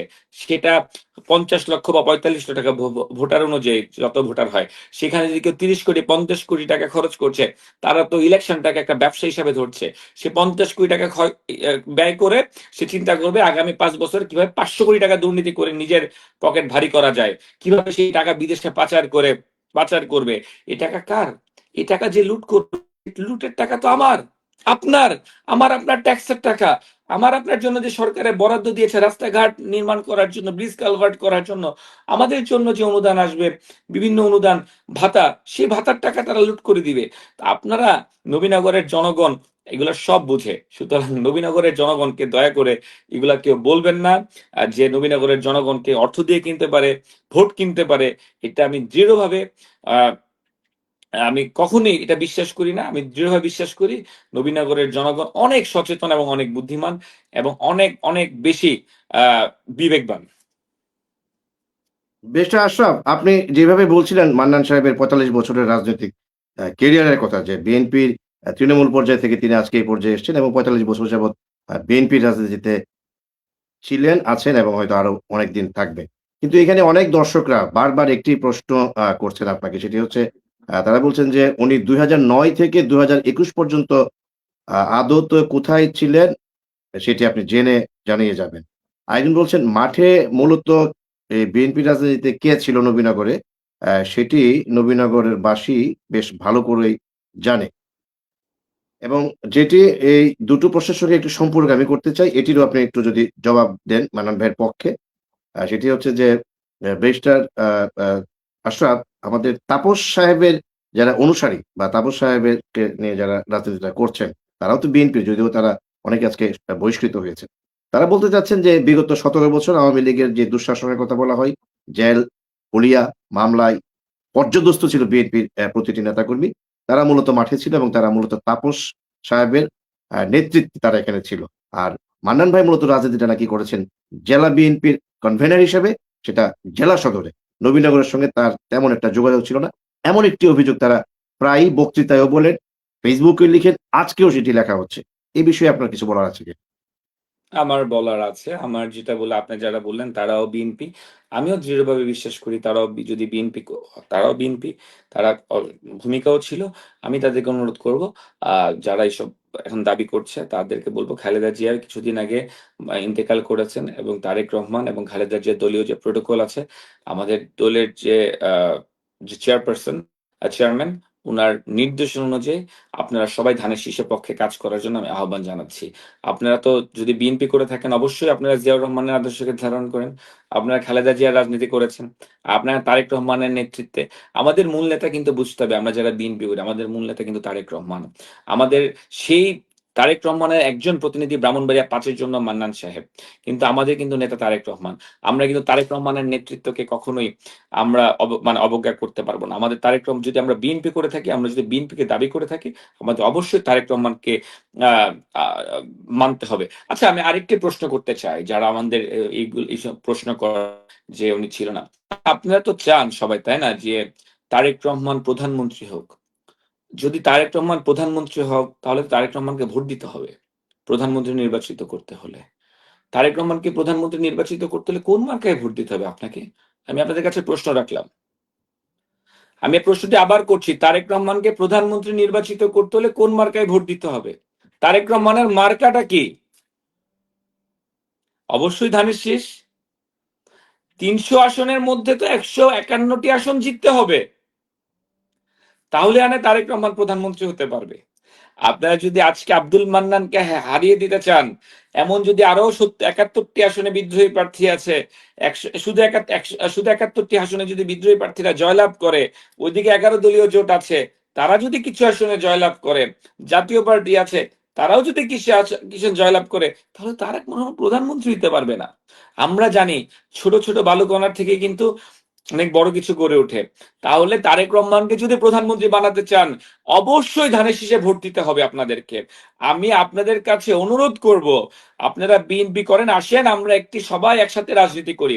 নবীনগরের রাজনীতি হবে সম্প্রীতির রাজনীতি। নবীনগরের রাজনীতি হবে সৌহার্দ্যপূর্ণ রাজনীতি। আমরা সকলকে নিয়ে রাজনীতি করতে চাই। ১২ তারিখ আপনারা সবাই আসুন, আমরা একসাথে সকল দ্বিধাবোধ ভুলে এখনো সিদ্ধান্ত নেওয়ার সময় আসছে। আপনারা ভুল পথ থেকে সরে এসে যদি আপনারা বিএনপি দাবি করেন, আমি অনুরোধ করছি আপনারা ধানের শীষে ভোট দেন। মান্নান সাহেবকে ভোট দিলেই তো এই ভোটটা তারেক রহমান পর্যন্ত যাবে। কারণ তারেক রহমানের কিন্তু মার্কা ধানের শীষ মার্কা। ব্যারিস্টার আশরাফ, একজন দর্শক আপনাকে একটি প্রশ্ন করেছে। রিটন ভাইয়ের কাছে আমি আসছি এই প্রশ্নটা নিয়ে। একজন দর্শক তিনি হচ্ছেন সাবিনা ইয়াসমিন পুতুল, যিনি বিগত উপজেলা ভাইস চেয়ারম্যান নির্বাচনে পরাজিত হয়েছিলেন। তিনি আপনাকে প্রশ্নটা করেছেন মান্নান ভাইয়ের প্রতিনিধি হিসেবে। পুতুল লিখেছেন, মান্নান ভাইয়ের প্রতিনিধি ব্যারিস্টার আশরাফ ভাইয়ের কাছে আমার একটি প্রশ্ন। বিগত নির্বাচনে যারা এমপি হয়েছে তারা যখন ক্ষমতায় আসেন তখন তাদের অনুসারীদেরকে ওয়ার্ড প্রশ্নটা চলে গেল। এই সেকেন্ডে পুতুলকে বলবো যে পুতুল প্রশ্নটা আরেকবার পাঠাও। আ প্রচুর প্রশ্ন আসছে তো চলে গেছে। প্রশ্ন আর খুঁজে পাচ্ছি না। আচ্ছা দাদা, কি যেন আপনি আমাকে জিজ্ঞেস অ্যানাউন্স মান্নান সাহেব সবসময় উনি রাজনীতিতে সম্পৃক্ত ছিল। উনি কখনোই নবীনগরের মাঠ ছেড়ে যায়নি। উনি সবসময় নবীনগরের তৃণমূলের রাজনীতির সাথে সম্পৃক্ত ছিল। তৃণমূলের রাজনীতিবিদদের সাথে উনি সবসময় কানেক্টেড ছিল। এটাই যারা বলে এটা সম্পূর্ণ অপপ্রচার। উনি কোনোদিন নবীনগরের রাজনীতির মাঠে ছেড়ে যায় নাই। আর আমি যারা আমাকে এই প্রশ্নগুলা করছে, আমি তাদের কাছে জিজ্ঞেস করতে চাই, আপনারা যাদেরকে নেতা বলছেন তার রাজনীতিতে আবির্ভাব হয়েছে কত সালে? আচ্ছা ব্যারিস্টার আশরাফ, এই আমি ১৭ বছর যে আপনারা বলছেন, ১৭ বছর তো শুরু হয়েছে ২০০৮ থেকে। ২০০৮ থেকে শুরু হয়েছে। আপনারা যার কথা বলছেন, তিনি রাজনীতিতে আবির্ভাব হয়েছে কত সালে? আপনারা যে মান্নান সাহেবকে বলছেন, মান্নান সাহেব সবসময় চীনের নেতাকর্মীদের সাথে ছিল। দেখেন, আমরা কাদা ছোড়াছুড়ি রাজনীতি আমরা চাই না। আমরা চাই না আপনারা তির্যক মন্তব্য করবেন। আমরা চাই না আপনারা ফেসবুকে বট আইডি খুলে মানুষের নামে মিথ্যা প্রোপাগান্ডা ছড়াবেন, মিথ্যা অপপ্রচার চালাবেন, মানুষকে পার্সোনালি অ্যাটাক করবেন। আমরা এসব বাদ দিয়ে আসুন, আমরা সম্প্রীতি এবং সৌহার্দ্যপূর্ণ রাজনীতি, আগামীর যে বাংলাদেশ, সেই বাংলাদেশ আমরা নির্মাণ করি। আমরা এখানে কোনো ভেদাভেদ থাকবে না, কোনো হিংসা প্রতিহিংসার রাজনীতি থাকবে না। আমরা সবাই এক ছাতার নিচে আমরা রাজনীতি করতে চাই একসাথে। আমি আবারও বলছি, আজকে 4টা আমাদের ক্যান্ডিডেট আছে, নবীনগর এবার মেইন ক্যান্ডিডেট আছে। আমরা যদি মান্নান সাহেব যদি ধানেশী যদি জয় হয়, আমি দৃঢ়ভাবে বলতে পারি, আমি নিজে দায়িত্ব নিয়ে বলছি, আমরা সবাইকে নিয়ে, বাকি যে 3 প্রার্থী আছে সবাইকে নিয়ে আমরা আগামীর বাংলাদেশ করব, আগামীর নবীনগর করব। তাদেরকেও তারাও নবীনগরের ভোটার, তারাও নবীনগরের জনগণ। যারা আজকে ভিন্ন মত আমাদের রয়েছে, যারা ভিন্ন প্রার্থীর জন্য কাজ করছেন, আমরা সবাইকে সমগুরুত্ব দিয়ে তাদের অধিকার নিশ্চিত করার জন্য আমরা কাজ করব। আমরা নবীনগরে কোনো প্রতিহিংসার রাজনীতি করব না, আমরা মামলা বাণিজ্য করব না, আমরা চাই না কিশোর গ্যাং, আমরা চাই না সন্ত্রাস, আমরা চাই না চাঁদাবাজ। নবীনগর হবে চাঁদাবাজ মুক্ত, সন্ত্রাস মুক্ত নবীনগর এবং কিশোর গ্যাং মুক্ত নবীনগর। এখানে মানুষকে আক্রমণ করবে, সন্ত্রাস চলবে না। ইনশাল্লাহ আগামী 12 তারিখ আসন্ন নির্বাচনে নবীনগরবাসী, নবীনগরের সাধারণ জনগণ সকল সন্ত্রাসী, চাঁদাবাজ, দুর্নীতিবাজদেরকে লাল কার্ড দেখাবে। রিটন ভাই। ধন্যবাদ ব্যারিস্টার আশরাফ, আপনি সুন্দর করে উত্তর দিয়েছেন। তবে আমি এখানে আপনাকে আরেকটি গৌরঙ্গ দেবনাথ অপু একটা অভিযোগ দাখিল করেছিলেন, তার সাথে আমি একটি সম্পূরক অভিযোগ মান্নান ভাইয়ের বিরুদ্ধে আছে আমাদের আপনাদের দলীয় লোকজনদের বিষয়ে। কারণ বিএনপি এবং আওয়ামী লীগ দুটি কিন্তু সারা বাংলাদেশে বৃহৎ দুটি দল। যেখানে মাঠে এখন আওয়ামী লীগ নেই, বিএনপি বৃহৎ একটি দল, এবং সেই বৃহৎ দলে যদি দুটা গ্রুপ থাকে, এবং এই নির্বাচনকে কেন্দ্র করে কিন্তু দুটা গ্রুপ সৃষ্টি হয়েছে, এবং এই দুটা গ্রুপ সৃষ্টি হওয়ার পিছনে কিন্তু আরেকটি অন্যতম কারণ, যেটা তারা বলেন যে বিগত সময়ে যে দলের আহ্বায়ক হিসাবে এবং দলের সভাপতি হিসাবে তো নিজে বিভিন্ন ইউনিয়ন পর্যায়ে কমিটিগুলা করেন, ওয়ার্ড পর্যায়ে কমিটিগুলা করেন, সেই সমস্ত কমিটিগুলা তাদেরকে রাখা হয়নি, অর্থাৎ এন্টি গ্রুপের অথবা বা সকলকে নিয়ে বা এই কমিটিগুলো করা হয়নি। উনি ওনার মান্নান সাহেবটা নিজের ব্যক্তিগত পছন্দ লোকজনকে নিয়ে তিনি কমিটি গঠন করেছেন। আসলে এই অভিযোগটুকু আপনি কিভাবে খণ্ডন করবেন? আরেকটি প্রশ্ন হচ্ছে যে মান্নান ভাই যদি নির্বাচনে পাশ করেন, এমপি হন, আমরা জানি উনি খুবই ভালো মানুষ এবং খুবই ব্যক্তিত্ব সম্পন্ন ব্যক্তি, এবং মানে বিএনপি রাজনীতিতে যদি তারেক রহমান কাউকে ব্যক্তিগতভাবে চিনি, সেটাতে আমি মান্নানকে চিনি, আমরা যতটুকু আমরা জানিছি। তো মান্নান ভাই যদি এমপি হয়, তাহলে কি এই মান্নান ভাইয়ের, আমরা বিগত সময় দেখেছি যে বিভিন্ন যারা ক্ষমতাসীন যারা এমপি হন, তাদের পিছনে কিন্তু পঞ্চ পাণ্ডব বা 7 পাণ্ডব বা এই ধরনের পাণ্ডব গুলা থাকেন। উনি কি নির্বাচিত হলে সে পাণ্ডব মুক্ত থাকতে পারবেন কিনা? এই দুটো প্রশ্ন দেন, তারপরে আরো কয়েকটা প্রশ্ন করুন। অত্যন্ত গুরুত্বপূর্ণ, আমি মনে করি নবীনগরের রাজনীতির জন্য এটা অত্যন্ত গুরুত্বপূর্ণ প্রশ্ন। দেখেন, বাংলাদেশ জাতীয়তাবাদী দল বিএনপি একটা বৃহৎ দল, একটা বৃহৎ, যে দলের লক্ষ লক্ষ শুধু নেতাকর্মী রয়েছেন, লক্ষ লক্ষ নেতাকর্মী।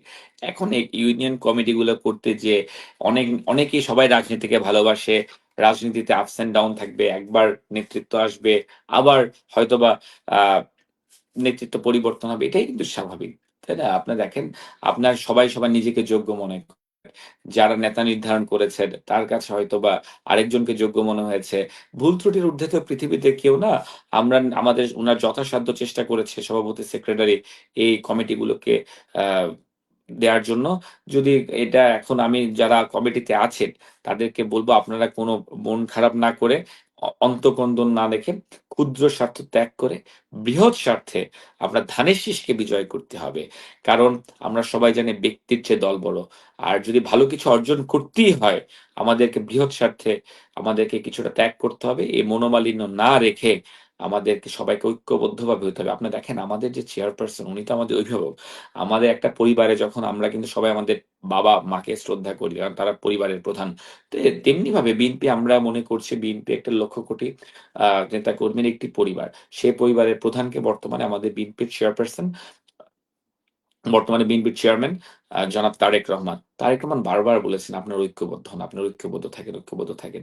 তো আমরা কিন্তু সেজন্য আমিও বলছি, "আপনারা ঐক্যবদ্ধ থাকেন। ইনশাআল্লাহ সকল কিছুর সমাধান হয়ে যাবে।" আরেকটি কথা বলছি, আপনি দেখেন আমাদের বিএনপির চেয়ারম্যান তারেক রহমান, আজকে বিএনপিতে উনি একজনকে নমিনেশন দিয়েছেন। কিন্তু সে তো আজীবন এমপি থাকবেন না। নেতৃত্ব আসবে, আবার যাবে। উনি একজন ব্রাহ্মণবাড়িয়া ৫ আসনের মনোনীত প্রার্থী। আমাদের নেতা তারেক রহমান। আজকে উনাকে দিয়েছে ৫ বছর পর হয়তো আরেকজনকে দিবে। এরপর ৫ বছর পর আরেকজন আসবে। তো এটা কিন্তু পরিবর্তনশীল একটি প্রক্রিয়ার নেতৃত্ব। প্রত্যেকটি ইউনিয়ন কমিটি একটা পরিবর্তনশীল প্রক্রিয়া। নেতা আসবে, যাবে। এটা চেঞ্জ হবে। এটাই এখানে একটা চলমান প্রক্রিয়া। কিন্তু সবাইকে মাথায় রাখতে হবে, আপনাকে কিন্তু সম্মান করছে, আপনি বিএনপির নেতা বলেই কিন্তু আপনাকে সম্মান করে। অন্য ১০ জন লোক থেকে আপনি কিন্তু আলাদা করে দেখে, আপনি বিএনপি বলেই কিন্তু আপনাকে আলাদা করে দেখে। সুতরাং আমাদের মূল অস্তিত্ব, আমরা বিএনপির পরিবার, আমরা সবাই এক। নেতৃত্ব চেঞ্জ হবে, আসবে যাবে। আমরা সবাইকে সর্ব অবস্থায় ঐক্যবদ্ধ থাকতে হবে। আপনি আরেকটি যে প্রশ্নটি করেছেন, এই যে আমরা দেখেছি অতীতেও নবীনগরের রাজনীতিতে এমপির আশেপাশে অনেক পাণ্ডব থাকে। আপনি যেটি বললেন পঞ্চপাণ্ডব বা কিন্তু আমি আবারও বলছি, আমরা যারা মান্নান সাহেবকে ব্যক্তিগতভাবে চিনি, আমরা সবাই জানি উনি নীতিতে অটল এবং দুর্নীতির বিরুদ্ধে উনি ইস্পাত কঠিন মনোভাব উনার আছে। দুর্নীতি উনাকে কোনোভাবেই গ্রাস করতে পারবে না। আমি আবারও বলছি যারা মান্নান সাহেবকে কাছ থেকে দেখেছেন, যারা মান্নান সাহেব সম্পর্কে জানেন, তারা খুব ভালো করেই জানেন অন্ততপক্ষে টাকার লোভ মান্নান সাহেবের কখনো হয় না। টাকার প্রতি উনার বিন্দুমাত্র লোভ নাই। উনি অত্যন্ত সাধারণ ন্যায় ও নীতির সাথে জীবনযাপন করেন। আমাদের জিয়াউর রহমানের যে আদর্শ আমি বর্তমানে বাংলাদেশে কিছু নেতৃত্বের মধ্যে দেখলে এর মধ্যে অন্যতম মান্নান সাহেব অত্যন্ত সাদামাটা সিম্পল জীবনযাপন করেন এবং তৃণমূলের থেকে উঠে আসা নেতা সবসময় জনগণের মাঝে থাকেন। তার কাছে ওই পঞ্চপাণ্ডব অথবা আপনি যে পাণ্ডবদের কথা বলছেন বা বলয়ের কথা বলছেন সেটি কখনোই হবে না। কারণ এই বলয়টা সৃষ্টি করে দুর্নীতি করার জন্য, এই বলয়টি সৃষ্টি করে একটি প্রভাব সৃষ্টির জন্য। কিন্তু উনি তো দুর্নীতি সবাই জানে উনি দুর্নীতির বিরুদ্ধে উনার জিরো টলারেন্স। আর আরেকটি কথা আমি বলবো, উনি তো আসলে নবীনগর থাকেন। নবীনগরের মানুষ উনাকে সবাই চিনে। কারণ নবীনগরে উনার অসংখ্য আত্মীয়স্বজন রয়েছে, হাজার, হাজার নেতাকর্মী রয়েছে। উনি সবার জন্য ওপেন এবং আমি দৃঢ়ভাবে বিশ্বাস করি আমি উনাকে পরামর্শও যখন দিয়েছি আমি বলেছি, উনি যদি এমপি হতে পারে, উনার দুয়ার ২৪ ঘন্টা নবীনগরবাসীর জন্য উন্মুক্ত থাকবে। এবং নবীনগরবাসীর সাথে নবীনগরের যারা প্রশাসন, সুশীল সমাজ, সাংবাদিক মহল, সাধারণ জনগণের সাথে উনি কমপক্ষে মাসে ১ টা কি ২ টা উনি মিটিং করবে। উনি নবীনগরবাসীর সমস্যা শুনবেন।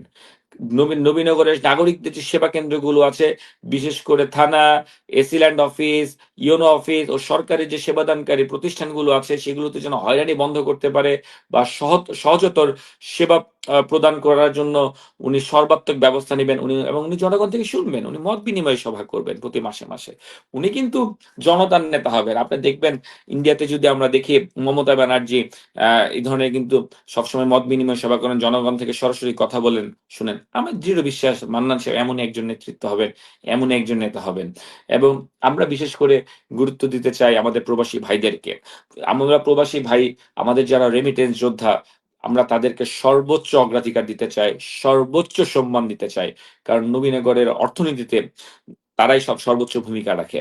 শুধু নবীনগর বললে ভুল হবে, সারা বাংলাদেশের অর্থনীতিতে আমাদের নবীনগরবাসীও একটা ব্যাপকভাবে ভূমিকা রাখছেন। সেই প্রবাসীরা যেন নবীনগরের কাজগুলো সহজে করতে পারে, তারা যেন নবীনগরে আসলে তাদেরকে সরকারি প্রতিষ্ঠানগুলোতে তাদেরকে যেন যথাযথ সম্মান দেয়া হয় এবং তাদের যদি কমপ্লেইন থাকে বিদেশে থাকা অবস্থায়ও তার এবং তার পরিবারের মান্নান সাহেবের একটি প্রয়োজন একটা হটলাইন নাম্বার থাকবে। যে হটলাইন নাম্বারে ফোন দিয়ে অথবা কমপ্লেইন নাম্বার থাকবে, তার কমপ্লেইনটি যেন দিতে পারে, যেন তাৎক্ষণিক ব্যবস্থা নিতে পারি। আমরা দৃঢ় প্রতিজ্ঞাবদ্ধ। আমরা ৭১ এর যে আদর্শ সেটিকে আমরা ধারণ করি। বাংলাদেশ জাতীয়তাবাদী দল ৭১ এর আদর্শকে আমরা শতভাগ ধারণ করি এবং যে 24-এর এই গণঅভ্যুত্থানের যে স্পিরিট সেটিকেও আমরা শতভাগ ধারণ করি। ৭১ এবং 24-এর সমন্বয়ে দুইটা স্পিরিটকে আমরা বুকে ধারণ করে আমরা আগামীর বাংলাদেশ গড়ব, দুর্নীতিমুক্ত নবীনগর গড়ব, চাঁদাবাজ মুক্ত নবীনগর গড়ব, কিশোর গ্যাং সন্ত্রাস মুক্ত নবীনগর গড়ব এবং নবীনগর হবে ন্যায় ও সম্প্রীতি ও সৌহার্দ্যের নবীনগর। আমাদের নবীনগর অসংখ্য হিন্দু ভাই বোনেরা রয়েছেন। আপনারা জানেন, আপনাদের আমি সকলের অবগতির জন্য আবারও বলছি আজকে, আমি বিগত দিনে ২ দিন আগে কীর্তনে আমি বলে এসেছি, আমাদের আগামী রাষ্ট্রনায়ক বিএনপির চেয়ারম্যান জনাব তারেক রহমান দেশে এসে উনি হিন্দু, বৌদ্ধ, খ্রিস্টান সকলের সাথে উনি আহ মত বিনিময় সভা করেছেন। উনি হিন্দু ধর্মাবলম্বী যে ভাই, আমি আজকেও কথা বলেছি হিন্দু পূজা উদযাপন, বাংলাদেশ পূজা উদযাপন কমিটির সেন্ট্রাল কমিটির একাধিক সদস্যের সাথে, তারা বলেছে তারেক রহমান বাংলাদেশে আসার পরে আমাদেরকে আশ্বস্ত করেছেন যে আগামীতে যদি বিএনপি ক্ষমতায় আসে আমাদের প্রত্যেকটি হিন্দু মানুষ, হিন্দু যারা আছে হিন্দু সম্প্রদায়ের, তাদেরকে মর্যাদা দেওয়া হবে, তাদেরকে নিরাপত্তা দেওয়া হবে, তাদেরকে নিরাপদ ভাবে থাকার ব্যবস্থা করে দেওয়া হবে। বাংলাদেশ দেখেন, আমরা সবাই হিন্দু মুসলমান, আমরা সবাই ভাই বোন, আমরা সবাই মানুষ, আর মানুষের উপরে তো সত্য কেউ নাই। আপনি কি একটা মানুষকে চেহারা দেখে আইডেন্টিফাই করতে পারবেন সে হিন্দু না মুসলিম?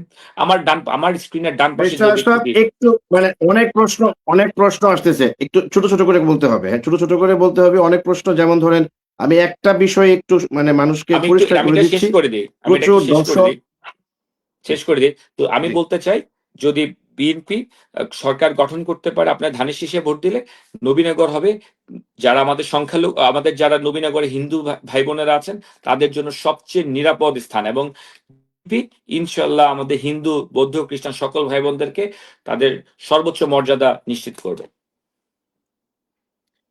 একটি বিষয়, যারা দর্শক এই মুহূর্তে ঢুকে প্রচুর প্রশ্ন করতেছেন যে অ্যাডভোকেট এম এ মান্নান কোথায়, ওনার বদলে ব্যারিস্টার আশরাফ কেন? হয়তো আপনারা শুরুতে ঢোকেননি, যে কারণে আসলে এটির উত্তর দেওয়া উচিত। সেটি হচ্ছে যে অ্যাডভোকেট এম এ মান্নান ভাই আজকে আমাদের মূল অতিথি ছিলেন জনতার মুখোমুখি। আজকে শেষ পর্ব আমাদের জনতার মুখোমুখি। তাকে আমরা সন্ধ্যায়ও যোগাযোগ করেছি, রাতেও তার সঙ্গে কথা হয়েছে। কিছুক্ষণ আগে তিনি কাইতলার একটি প্রোগ্রামে ছিলেন। সেখান থেকে বের হয়ে আমরা যখন লাইভে প্রায় ২০ মিনিট পর শুরু করি, তখন তিনি তার যিনি ব্যক্তিগত সহকারী অমিতের মাধ্যমে তিনি জানিয়েছেন যে আমার প্রতিনিধি হিসেবে ব্যারিস্টার আশরাফ আজকে যুক্ত হবেন। আগামীকাল ৯ তারিখ তার একটি জনসভা আছে নবীনগর সরকারি পাইলট উচ্চ বিদ্যালয় মাঠে। সেই জনসভা নিয়ে তিনি একাধিক বৈঠকে ব্যস্ত আছেন। আবার সম্ভবত আরো ২ টো জনসভাতে যোগ দেবেন। সে কারণে তিনি অপারগতা প্রকাশ করেছেন, দুঃখ প্রকাশ করেছেন যে তিনি ইচ্ছে থাকা সত্ত্বেও আজকে লাইভে যুক্ত হতে পারেননি। তার প্রতিনিধি হিসেবে আজকে ব্যারিস্টার আশরাফুর রহমান তার পক্ষে কথা বলছেন। আ আমার মনে হয় আমরা আ আ লিটন ভাইয়ের কাছে নেক্সট কোয়েশ্চেন এ যাওয়ার আগে আমার একটি ছোট্ট প্রশ্ন, যেটি আমি বিগত ৩ জন প্রার্থীকে এই প্রশ্নটি করেছিলেন। ব্যারিস্টার আশরাফ, আপনার বাড়িও নবীনগর উপজেলা সদরে। আপনি জানেন যে গত কয়েক মাস যাবৎ আমাদের আ ল অ্যান্ড অর্ডার সিচুয়েশন, আইন শৃঙ্খলা পরিস্থিতির কতটা চরম অবনতি ঘটেছে। এখানকার যে সামাজিক নিরাপত্তা, একটি নবীনগর, যেটি নিরাপদ নবীনগর গড়বার যেই একটি স্বপ্ন আমাদেরকে দেখান মাননীয় এমপি প্রার্থীরা, এবং এমপি হওয়ার পর আমরা আসলে সেই নিরাপদ নবীনগর আসলে খুঁজে পাই না। তো মান্নান ভাই যদি এমপি নির্বাচনে জয়লাভ করেন, এই নিরাপদ নবীনগর গঠনের কি, কি পদক্ষেপ নেয়া উচিত বলে তার প্রতিনিধি হিসেবে আপনি মনে করেন? বিশেষ করে এসবে যখন প্রকাশ্যে গোলাগুলির ঘটনা অনেকগুলি ঘটেছে, এবং আজকেও যখন আমরা লিটন ভাইকে নিয়ে ব্রাহ্মণবাড়িয়া যাচ্ছিলাম চিকিৎসার জন্য, আমাদের সঙ্গে রিপোর্টার্স ক্লাবের সভাপতি শাহিন রাজা টিটুকে আমরা জোর করে নিয়ে যাচ্ছিলাম। তিনি বলছেন যে তার বাড়িতে কেউ নেই। তার স্ত্রী, সন্তানরা বাইরে। তালা দিয়ে তিনি যেতে পারবেন না। কারণ দিনের বেলা ব্রাহ্মণবাড়ি থেকে ফিরে দেখবেন যে তার বাড়ি সব লুট হয়ে গেছে। এরকম একটা পরিস্থিতির মধ্যে তিনি তার দোকানের কর্মচারীকে ওই বাড়িতে রেখে তারপর আমাদের সঙ্গে তিনি গেছেন। এই যখন মানুষের মধ্যে শঙ্কা, সেইরকম অবস্থায় কোন এমপি যখন নির্বাচিত হবেন, তখন আপনি তার প্রতিনিধি না, একজন সচেতন নাগরিক হিসেবে নিরাপদ নবীনগর গঠনে কি, কি পদক্ষেপ নেওয়া উচিত বলে আপনি মনে করেন? ধন্যবাদ। এই প্রবলেমটি নবীনগর এখন অত্যন্ত তীব্র। আমিও একজন নবীনগরের সচেতন এবং বাসিন্দা হিসেবে আমিও এটা নিয়ে শঙ্কিত। আপনারা জানেন নবীনগর ল অ্যান্ড অর্ডার বলতে, ল অ্যান্ড অর্ডার সবচেয়ে ভালো মনে হয় জানা আছে একজন আইনজীবীর জন্য। এবং আমি নিজে একজন ব্যারিস্টার। অ্যাডভোকেট আব্দুল মান্নান, উনিও নিজেও একজন আইনজীবী। তো আমাদের উনার খুব ভালোই জানা আছে যে কিভাবে সমস্যাগুলো কোথায় এই যে ল অ্যান্ড অর্ডার নিয়ে। আর আমাদের নবীনগর দেশটি তো মূলত একটা সুরের দেশ। এখানে আমাদের একটি ঐতিহ্যবাহী নবীনগর। এখানে একটা সুরের দেশ বলে খ্যাত আছে। তো সুরের দেশে অসুরের যে এই সুর, অসুরের যে অশনি সংকেত, এগুলো আমরা কখনোই প্রত্যাশা করি না। নবীনগরের পুলিশ প্রশাসনের মধ্যে একটা জবাবদিহিতার আওতায় আনতে হবে। যারা যারা চিহ্নিত আ চোর, এবং আপনারা দেখবেন নবীনগরে যদি দেখেন, অথবা যারা অপরাধী, তাদের বিরুদ্ধে যদি ব্যবস্থা নেওয়া হয়, থানায় যদি তাদের জন্য কেউ দালালি না করে, তারা যদি কোনো নেতার আশীর্বাদ পুষ্ট না হয়, তাহলেই দেখবেন অটোমেটিক্যালি অপরাধগুলো বন্ধ হয়ে যাবে। আমরা দেখি একটা অপরাধ দমন করতে গেলে আবার একটা সিন্ডিকেট থাকে সবসময়। সিন্ডিকেটের রাজনীতি ইনশাল্লাহ আগামী ১২ তারিখের পরে মান্নান সাহেবের নেতৃত্বে ভেঙে দেওয়া হবে ইনশাল্লাহ। নবীনগরে আইন শৃঙ্খলা বাহিনী স্বাধীন থাকবে। তাদের এখানে কোনো তদবির চলবে না। নবীনগর থানায় সকল তদবির বন্ধ হয়ে যাবে। কোনো ভাই, কোনো নেতার ফোন কাজে দিবে না। ইনশাল্লাহ নবীনগরে ল অ্যান্ড অর্ডার প্রতিষ্ঠিত হবে। নবীনগরের মানুষ যেন দরজা খুলে ঘুমাতে পারে, ইনশাল্লাহ সেটির ব্যবস্থা হবে। কিন্তু আপনি দেখেন, একদিনে তো এই পরিস্থিতি সমাধান করা সম্ভব নয়। বিগত ১৭টি বছর আপনি দেখেছেন, দেশে নির্বাচন ছিল না, দেশে আইন শৃঙ্খলা পরিস্থিতির অবনতি হয়েছে। এই ১৭ বছরের জঞ্জাল দূর করতে একটু সময় লাগবে। ইনশাল্লাহ আমরা সময়ের সাথে সাথে আইন শৃঙ্খলা পরিস্থিতি উন্নয়ন করব। আমরা নবীনগর থেকে সকল ধরনের সন্ত্রাস, নবীনগরের তথা সারা বাংলাদেশের এখন আতঙ্ক হলো কিশোর গ্যাং। আমরা সেগুলোকে বন্ধ করতে হবে। নবীনগরে যারা মাদক কারবারি করছে তাদের বিরুদ্ধে যথাযথ ব্যবস্থা নিতে হবে, এবং এই মাদকের স্পট এবং মাদক ব্যবসায়ীদেরকে নির্মূল করতে হবে। আমরা প্রয়োজনে তাদেরকে, যারা অপরাধী আছেন, যারা আজকে চুরি ডাকাতির সাথে সম্পৃক্ত, আমরা তাদেরকে বিকল্প কর্মসংস্থান বা তাদেরকে কিভাবে ভালো পথে ফেরত আনা যায়, সে উদ্যোগও আমরা গ্রহণ করব ইনশাল্লাহ। আমি আ নিশ্চিত করতে চাই আপনাদেরকে, নবীনগরবাসীকে আশ্বস্ত করতে চাই, নবীনগরের ল অ্যান্ড অর্ডারে ইনশাল্লাহ আপনারা একটি গুণগত পরিবর্তন দেখবেন। তো আমাদের যে বিএনপি, আমাদের যে একদম তারেক রহমান থেকে শুরু করে তারেক রহমানের নির্দেশনা সকল নেতাকর্মীর কাছে একদম টপ টু বটম, চাঁদাবাজ সন্ত্রাসীদের কোনো ঠাঁই হবে না। আমি আবারও বলছি, কোনো ঠাঁই নবীনগরের মাটিতে হবে না, এমনকি বাংলাদেশের মাটিতে হবে না ইনশাল্লাহ। যে প্রশ্নটি আমাদের সাবিনা ইয়াসমিন পুতুল করেছিলেন আমি পড়তে পারিনি। নিচে চলে গিয়েছিল। তিনি প্রশ্নটি আবারও পাঠিয়েছেন। এটির যদি আপনি ছোট্ট একটি উত্তর দেন তাহলে আমরা লিটন ভাইয়ের কাছে পরবর্তী প্রশ্নের জন্য যাব। পুতুল লিখেছেন যে, ব্যারিস্টার আশরাফ ভাইয়ের কাছে আমার একটি বিনীত প্রশ্ন, যে মান্নান ভাইয়ের প্রতিনিধি হিসেবে বিগত দিনে যারা এমপি হয়েছিলেন, আ আ তারা যখন ক্ষমতায় আসেন, মানে পুতুলের প্রশ্ন হচ্ছে, বিগত দিনে যারা এমপি হওয়ার পর ক্ষমতায় আসীন হন, তখন দেখা যায় ওয়ার্ড মেম্বার থেকে শুরু করে একেবারে উপজেলা chairman, vice chairman, union chairman, পৌরসভার মেয়র সহ তাদের অনুসারীদেরকেই কেবল ক্ষমতার বসানো, অনেকটা টাকার জোরে অবৈধভাবে এই কাজগুলি করা হয়। মান্নান ভাইয়ের ক্ষেত্রেও কি এরকম ঘটনা পুনরাবৃত্তি ঘটবে? অর্থাৎ যিনি এমপি হন তার অনুসারীরাই কেবল উপজেলা চেয়ারম্যান কিংবা উপজেলা ভাইস চেয়ারম্যান কিংবা মেয়র কিংবা কাউন্সিলর নির্বাচিত করবার জন্য ওই এমপিরা নানাভাবে প্যাট্রোনাইজ করে। পুতুলের প্রশ্ন হচ্ছে, অনেক যোগ্য লোকও তো থাকে। তাদেরকে প্যাট্রোনাইজ করে না করে শুধু এমপির যারা আশেপাশে থাকে, এমপিকে যারা রিসার্চ বলেন, তাদেরকেই কেবল এই ধরনের পদে এমপিরা প্যাট্রোনাইজ করেন। মান্নান ভাই এমপি হলে কি এরকম দৃশ্যপটই আবার আমরা দেখব? প্রশ্নটি হচ্ছে পুতুলের। আ প্রশ্নকর্তাকে ধন্যবাদ। আমার এটা প্রশ্নের উত্তর আমি দিচ্ছি। এটা নবীনগরে কোনোভাবেই সুযোগ নেই। আমি বারবার একই কথা বলছি। আমাদের আ বিএনপির চেয়ারম্যান, আগামীর রাষ্ট্রনায়ক তারেক রহমান সকল সার্ভে করে, সকল জরিপ করে, উনি কয়েকটা সার্ভে করে সবচেয়ে সৎ, যোগ্য ও দুর্নীতিমুক্ত ব্যক্তিকে ধানের শীষ দিয়ে, প্রতীক দিয়ে হাতে দিয়ে পাঠিয়েছেন। উনার এবং সবাই জানে, নবীনগর জুড়ে সমাদৃত সবাই জানে যে মান্নান সাহেব শতভাগ সৎ এবং দুর্নীতিমুক্ত, এই যে এগুলা যে বলে, এই যে আমার লোককে আমি বসাবো, এগুলো তো মূল একটা বড় রিজন থাকে অর্থ, বিত্ত বা একটা তার নির্দিষ্ট বলয় সৃষ্টি করার জন্য। ইলেকশন করা সকলের অধিকার। এখানে সবচেয়ে সৎ এবং যোগ্য যে ব্যক্তিটি হবে তাকেই আহ, আহ, দল থেকে সাপোর্ট করা হবে। এরপরও যদি কেউ স্বতন্ত্র ইলেকশন করতে চায়, ইলেকশনের মাঠ সবার জন্য ওপেন, এখানে তো কোনো বাধা সৃষ্টি হবে না। আপনারা ভুলে যান বিগত 17 বছরে যা হয়েছে। 24 পরবর্তী নির্বাচনে ওই রাতের ভোট, দিনের ভোট রাতে কাটা, ভোট ডাকাতি করার সুযোগ নেই। এখানে জনগণের অধিকার, জনগণ ভোট প্রয়োগ করবে। সুতরাং জনগণ যাকে ইচ্ছা তাকে ভোট দিবে এবং আমাদের দল থেকে কোনো ধরনের কোনো প্রভাব ভবিষ্যতে বিস্তার করা হবে না। আমরাই সবসময় জনগণের আহ, যে মতামত, জনগণের যে ভোট, ভোট জনগণের সাংবিধানিক অধিকার। আমরা জনগণের মতকে, জনগণের ভোটকে আমরা সর্বাধিক মূল্যায়ন করতে চাই। আমরা চাই নবীনগরে সবসময় সৎ এবং যোগ্য নেতৃত্ব থাকবে। আমরা চাই সবাইকে নিয়ে একটি মানবিক নবীনগর করতে। রিজন ভাই। ব্যারিস্টার আশরাফ, আপনি সবগুলো প্রশ্নের সুন্দর উত্তর দিচ্ছেন। যদিও এসব উত্তরের পাল্টা আসলে আমরা তো সাংবাদিক মানুষ, আর প্রশ্নকর্তা হিসাবে আসলে সেটা কাউন্টেড যাওয়ার উচিত নয়, সেটা যাবো না। তবে আমি এখন যে প্রশ্নটা আপনাকে করব, সেই প্রশ্নটা হচ্ছে আমাদের সাংবাদিকদের বিষয়ে। আপনি একজন আইনজীবী হিসাবে আপনি ভালো করেই জানেন যে একজন রিপোর্টার, একজন সাংবাদিক, তার যে কোনো ধরনের রিপোর্ট লেখুক, এই রিপোর্টটা কারো পক্ষে এবং বিপক্ষে যাবে। যার বিপক্ষে যাবে সে,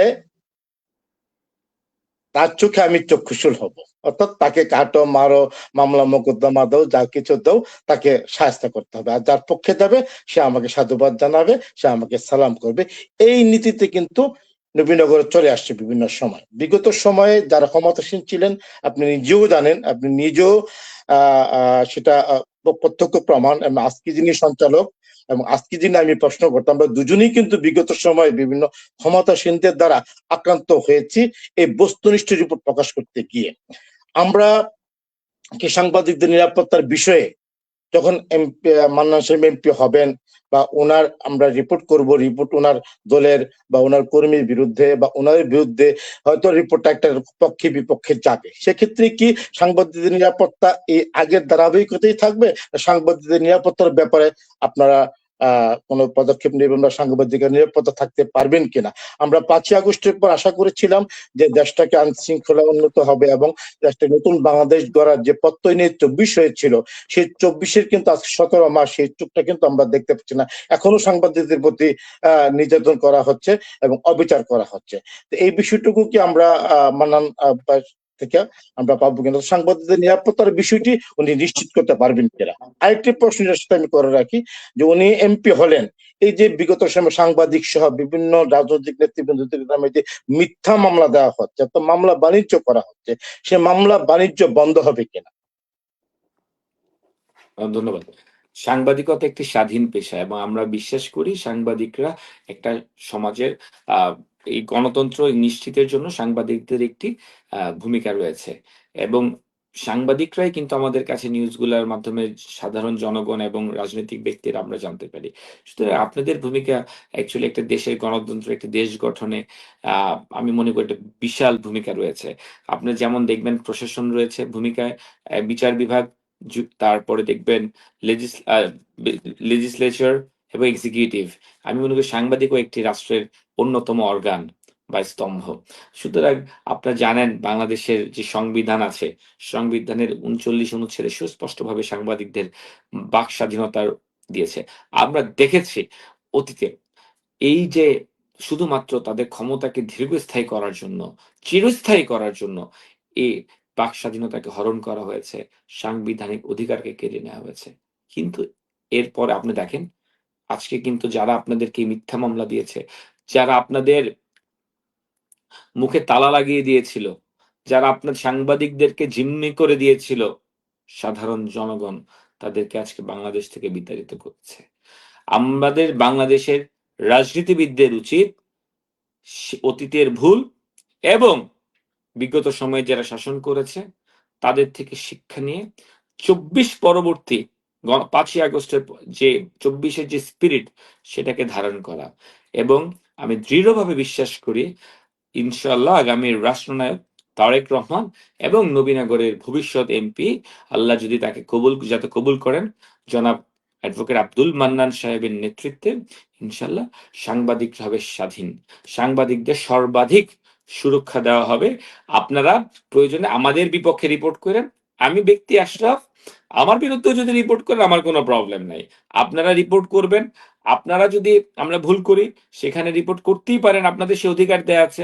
আমরা আবার সে ভুল থেকে শিখবো, সমালোচনা করবেন। আমরা চাই আপনারা বস্তুনিষ্ঠ এবং গঠনমূলক সমালোচনা করেন, যাতে কোনো ব্যক্তির মানহানি না হয়। সত্য ঘটনা প্রকাশ করলে, বস্তুনিষ্ঠ সংবাদ প্রকাশ করলে সেখানে মানহানি হয় না। আপনাদের সেই অধিকার রয়েছে।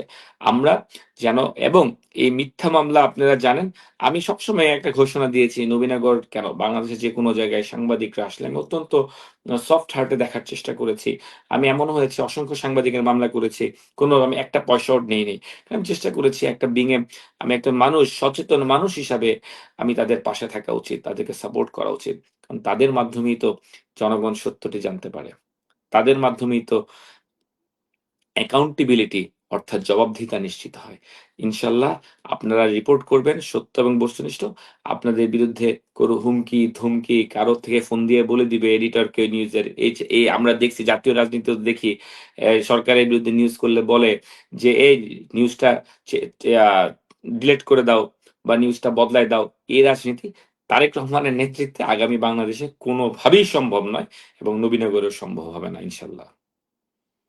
এবং এই মামলা বাণিজ্য এগুলা কখনোই হবে না। মামলা বাণিজ্য আমরা অতীতে দেখেছি এবং দেখেন এখন যা ২-৪ টা বিচ্যুতি হচ্ছে, এখন তো আর বিএনপি গভর্নমেন্ট ক্ষমতাতে নাই। এখন তো বিএনপি কিছুই না। বিএনপি ইলেকশন করছে। ১২ তারিখে যদি জনগণ রায় দেয় বিএনপির পক্ষে, তাহলে বিএনপি আ আ দেখবেন ইনশাআল্লাহ এই মিথ্যা মামলা বাণিজ্যটা বন্ধ হবে। যা হয়েছে মামলা বাণিজ্য ২৪ এর পরবর্তী, এটা তো ইন্টারিম গভর্নমেন্টের আমল হয়েছে। এর দায়-দায়িত্ব তো বিএনপি নিবে না। এর দায়-দায়িত্ব এর সাথে তো বিএনপি কানেক্টেড না। এটার জন্য অন্তর্বর্তীকালীন সরকার আছে, তাদের যে প্রশাসন আছে তারা এটার জন্য দায়ী। ইনশাআল্লাহ বিএনপি আসলে একটা দেখবেন সুন্দর নবীনগর হবে, সুন্দর বাংলাদেশ হবে। যেখানে মিথ্যা মামলা বাণিজ্য, হয়রানিমূলক মামলা এগুলো বন্ধ হয়ে যাবে ইনশাআল্লাহ। আমরা চাই সুন্দর বাংলাদেশ গড়ব। ন্যায়, সৌহার্দ্য, সম্প্রীতির বাংলাদেশ হবে। যেখানে আমরা সবাই যেন নাগরিক এবং সাংবিধানিক অধিকার আমরা প্রয়োগ করতে পারি, সেই ব্যবস্থা থাকবে ইনশাআল্লাহ। সকলকে আমরা সম অধিকার নিশ্চিত করব। কোনো কারো প্রভাব, কারো পেশি শক্তি, কারো গোষ্ঠী শক্তি এগুলো চলবে না। লিটন ভাই, আমি লাস্ট কোশ্চেন আপনার কাছ থেকে নেব, যেহেতু ১ ঘন্টার প্রোগ্রাম, আমাদের অলরেডি ৬ মিনিট এক্সিট হয়ে গেছে। আপনার লাস্ট কোশ্চেন। সর্বশেষ প্রশ্ন হচ্ছে যে আসলে এর আগে আশরাফ সেটা অবশ্য বলে গিয়েছেন যে আমাদের নবীনগরের যে সমস্ত যে কিশোর গ্যাং বলে একটা গ্যাং আছে, এটা খুব মারাত্মক আকার নবীনগরের জন্য। এবং আরেকটা বিষয় হচ্ছে যে যানজট একটা নবীনগর একটা মহা সংকট আমি বলবো। এবং এই যানজটের ব্যাপারে কিন্তু আমরা নবীনগরের পৌর নাগরিক সমাজ বিগত সময়ে বিভিন্ন যারা ক্ষমতাসীন ছিলেন তাদেরকে আমরা বিভিন্নভাবে প্রস্তাবনা দিয়ে রেখেছিলাম যে নবীনগরকে যানজট মুক্ত করতে হলে ৩টা স্থানে ৩টা অটো স্টেশন সেটা প্রয়োজন। সেটা হচ্ছে একটা মাঝিগারা ব্রিজের এখানে, আরেকটা হচ্ছে আপনার যে মনোবাবু কাটলার এখানে যে সমস্ত পিডাব্লিউটির যে জায়গাটা রয়েছে, যেখানে এখন নাকি কিছু কাঠ ব্যবসায়ী দখল করে রেখেছেন, সেই জায়গাটা আদালত চত্বরে এখানে। আরেকটা প্রস্তাবনা একটা ছিল আমাদের যে বর্তমান পৌরসভাটা আছে, পৌরসভাটার পশ্চিম পাশে এখানে কিন্তু জেলা পরিষদের জায়গা, সেখানে ৪ ফুট জায়গা রয়েছে এবং সেটা থানা সেটা দখল করে রেখেছে। এই ৪ ফুট জায়গা সহ থানা থেকে যদি ২ ফুট জায়গা নিয়ে এখন এই থানা গেট থেকে এবং কলেজ গেট পর্যন্ত এখানে যদি একটা পায়ে চলা পথ তৈরি করা যায়, তাহলে সেক্ষেত্রে আমাদের যারা স্কুল কলেজের ছেলে মেয়েরা আছে তারা এই পথে পায়ে চলা পথে চলে যেতে পারে। আর অটো স্ট্যান্ড গুলো যদি হয়ে যায় তাহলে ৩টা স্টেশনে উত্তরগুড়া শহরের ভিতরে ঢুকতে পারবে, তাহলে যানজট হতে কিছুটা আমাদের মুক্ত হতে পারে। কিন্তু এই প্রস্তাবগুলো দেওয়ার পরে কোনো রাজনৈতিক নেতৃত্ব যারা ক্ষমতাসীন ছিলেন তারা খুব একটা বেশি আগ্রহ দেখান না। জনগণের প্রত্যাশা ছিল এবং জনগণ নিশ্চিত যে যদি রাজনৈতিক নেতৃবৃন্দ যারা ক্ষমতাসীন থাকেন তারা ইচ্ছে করলেই এই 4টা প্রস্তাবনাকে তারা বাস্তবায়ন করতে পারবে, কারণ সরকারের জায়গায় সরকারের কাজে লাগবে এবং জনগণের জন্য তো সরকার তো জনগণের জন্য, তাই না? জনগণের ট্যাক্সের পয়সা তো সরকার চলে, তাই না? তো সেক্ষেত্রে জনগণের সুবিধার জন্য আব্দুল মান্নান ভাই যদি নির্বাচিত হন তাহলে এই যানজট মুক্তির ব্যাপারে যে 4টা প্রস্তাবনা পৌর নগরবাসীর আছে সেই প্রস্তাবনা বাস্তবায়নের ব্যাপারে উনি বাস্তবায়নের দিকে অগ্রসর হবেন কিনা বা ওনার এই ব্যাপারে কোনো চিন্তা ভাবনা আছে কিনা, সর্বশেষ প্রশ্ন।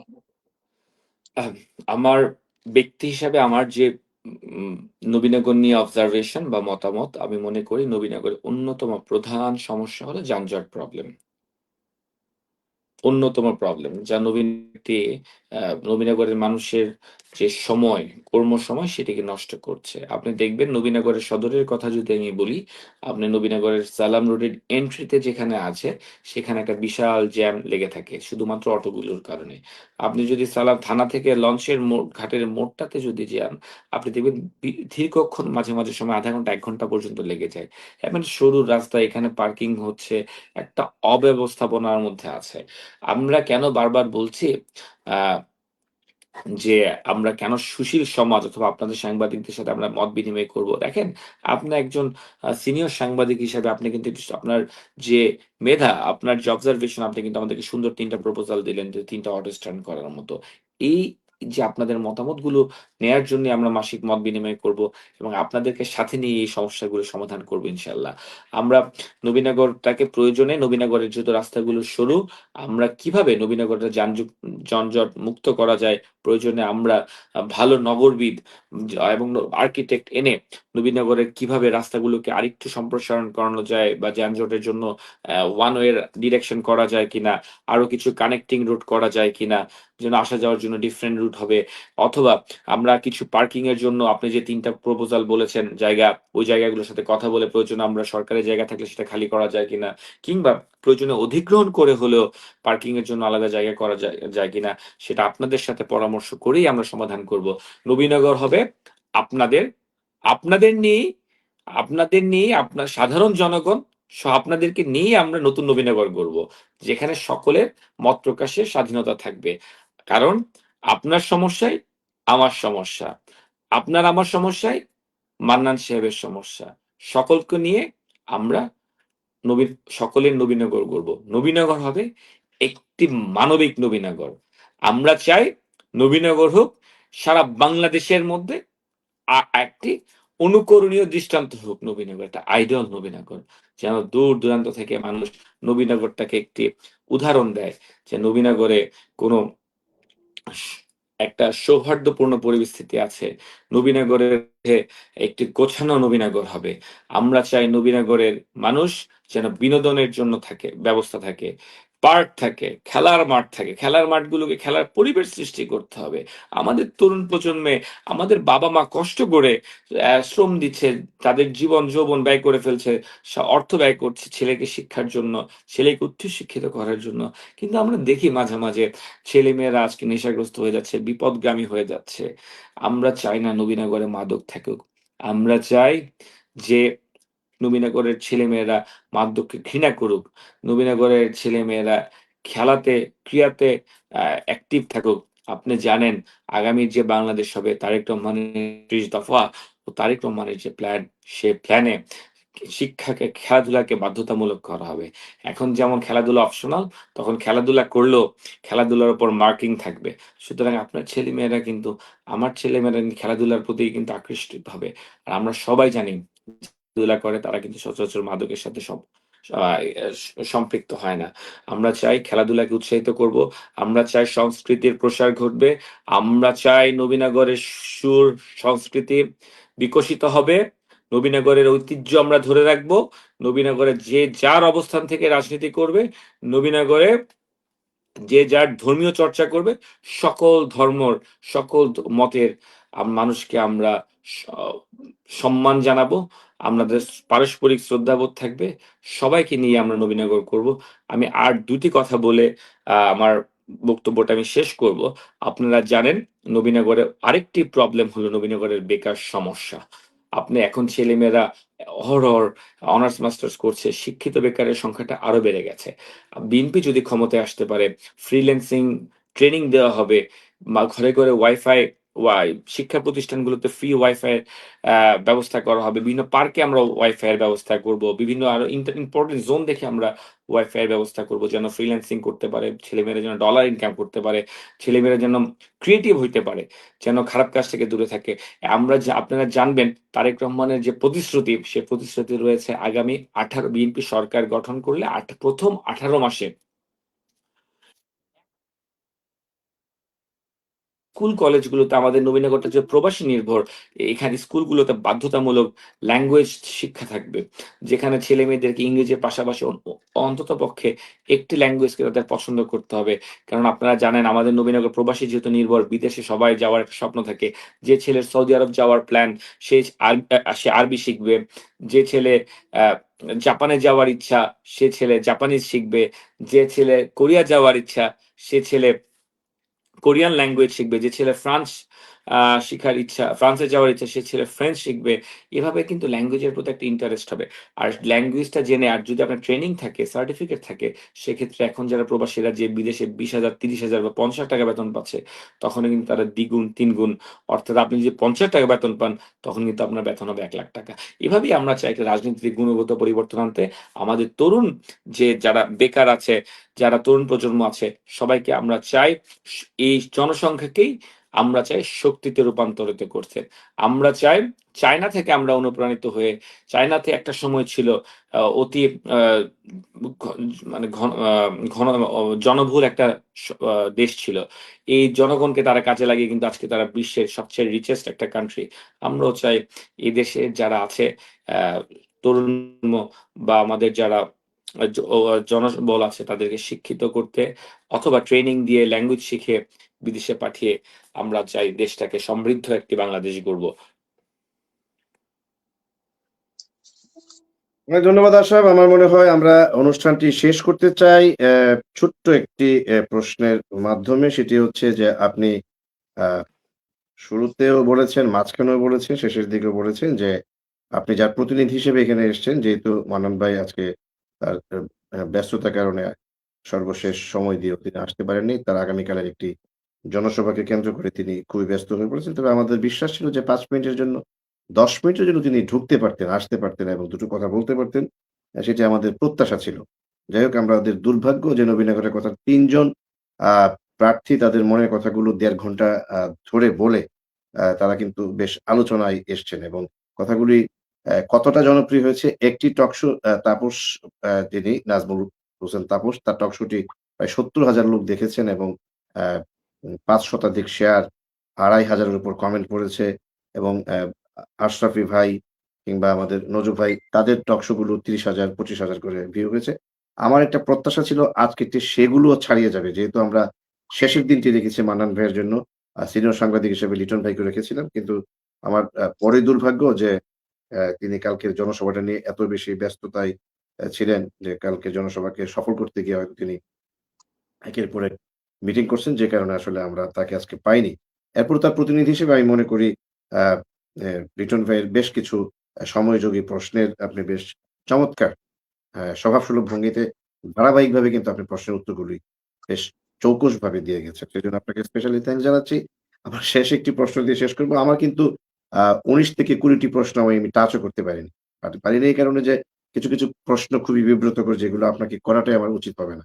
মান্নান ভাইকে করতাম যেহেতু তিনি আমাদের গার্ডিয়ান, তিনি আমাদের অভিভাবক এবং তিনি এমপি হতে পারলে এই প্রশ্নগুলি আমি নিশ্চয়ই পরবর্তীতে আবার তাকে স্পেশালি নিয়ে এসে সেই প্রশ্নগুলি করার ইচ্ছে আছে। আপনার কাছে শেষ প্রশ্নটা দিয়ে আমি অনুষ্ঠানটি শেষ করব। আর আমার বাকি ১৯ বা ২০ টা যে প্রশ্ন, সেগুলো আমি খাতাবন্দি করে রাখলাম। নেক্সট কোন এক সময় মান্নান ভাইকে যদি আ নির্বাচনের পরে তিনি যদি কামিয়াব হন, তিনি যদি এমপি নির্বাচিত হতে পারেন, তাকে নিয়ে আমি আবারও লিটন ভাইকে নিয়ে সেই প্রশ্নগুলি করব। শেষ প্রশ্ন হচ্ছে, আপনি তো ঘুরেছেন ১ম এ, মাঝখানে এবং শেষখানে। বারবারই বলেছেন বিপুল ভোটে নির্বাচিত হবেন এম এ মান্নান। আপনার কাছে তাই মনে হয়েছে বেশ কিছু গ্রাম ঘুরে কিংবা এখানকার দৃশ্যপট দেখে। যদিও এর বিপরীত কথাও আছে যে আ অ্যা হয়তোবা অন্য কোনো প্রার্থীও জিতে যেতে পারেন। ধানের শীষ হয়তোবা পরাজিত হতে পারেন। এরকম কথাও আছে। আমার প্রশ্ন আপনার কাছে, যদি ধানের শীষ জিতে যায়, আপনার যেই অ্যা এক্সপেরিয়েন্স গত কয়েকদিনের, মান্নান ভাইয়ের নিকটতম প্রতিদ্বন্দ্বী কে হতে পারে?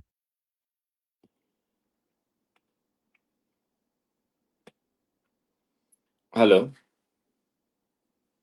আপনি কি আমার আমাকে প্রশ্ন শুনতে হচ্ছে, পাচ্ছেন? হ্যাঁ, আমার প্রশ্নটা কি শোনা গেছে? শুনতে পেরেছি।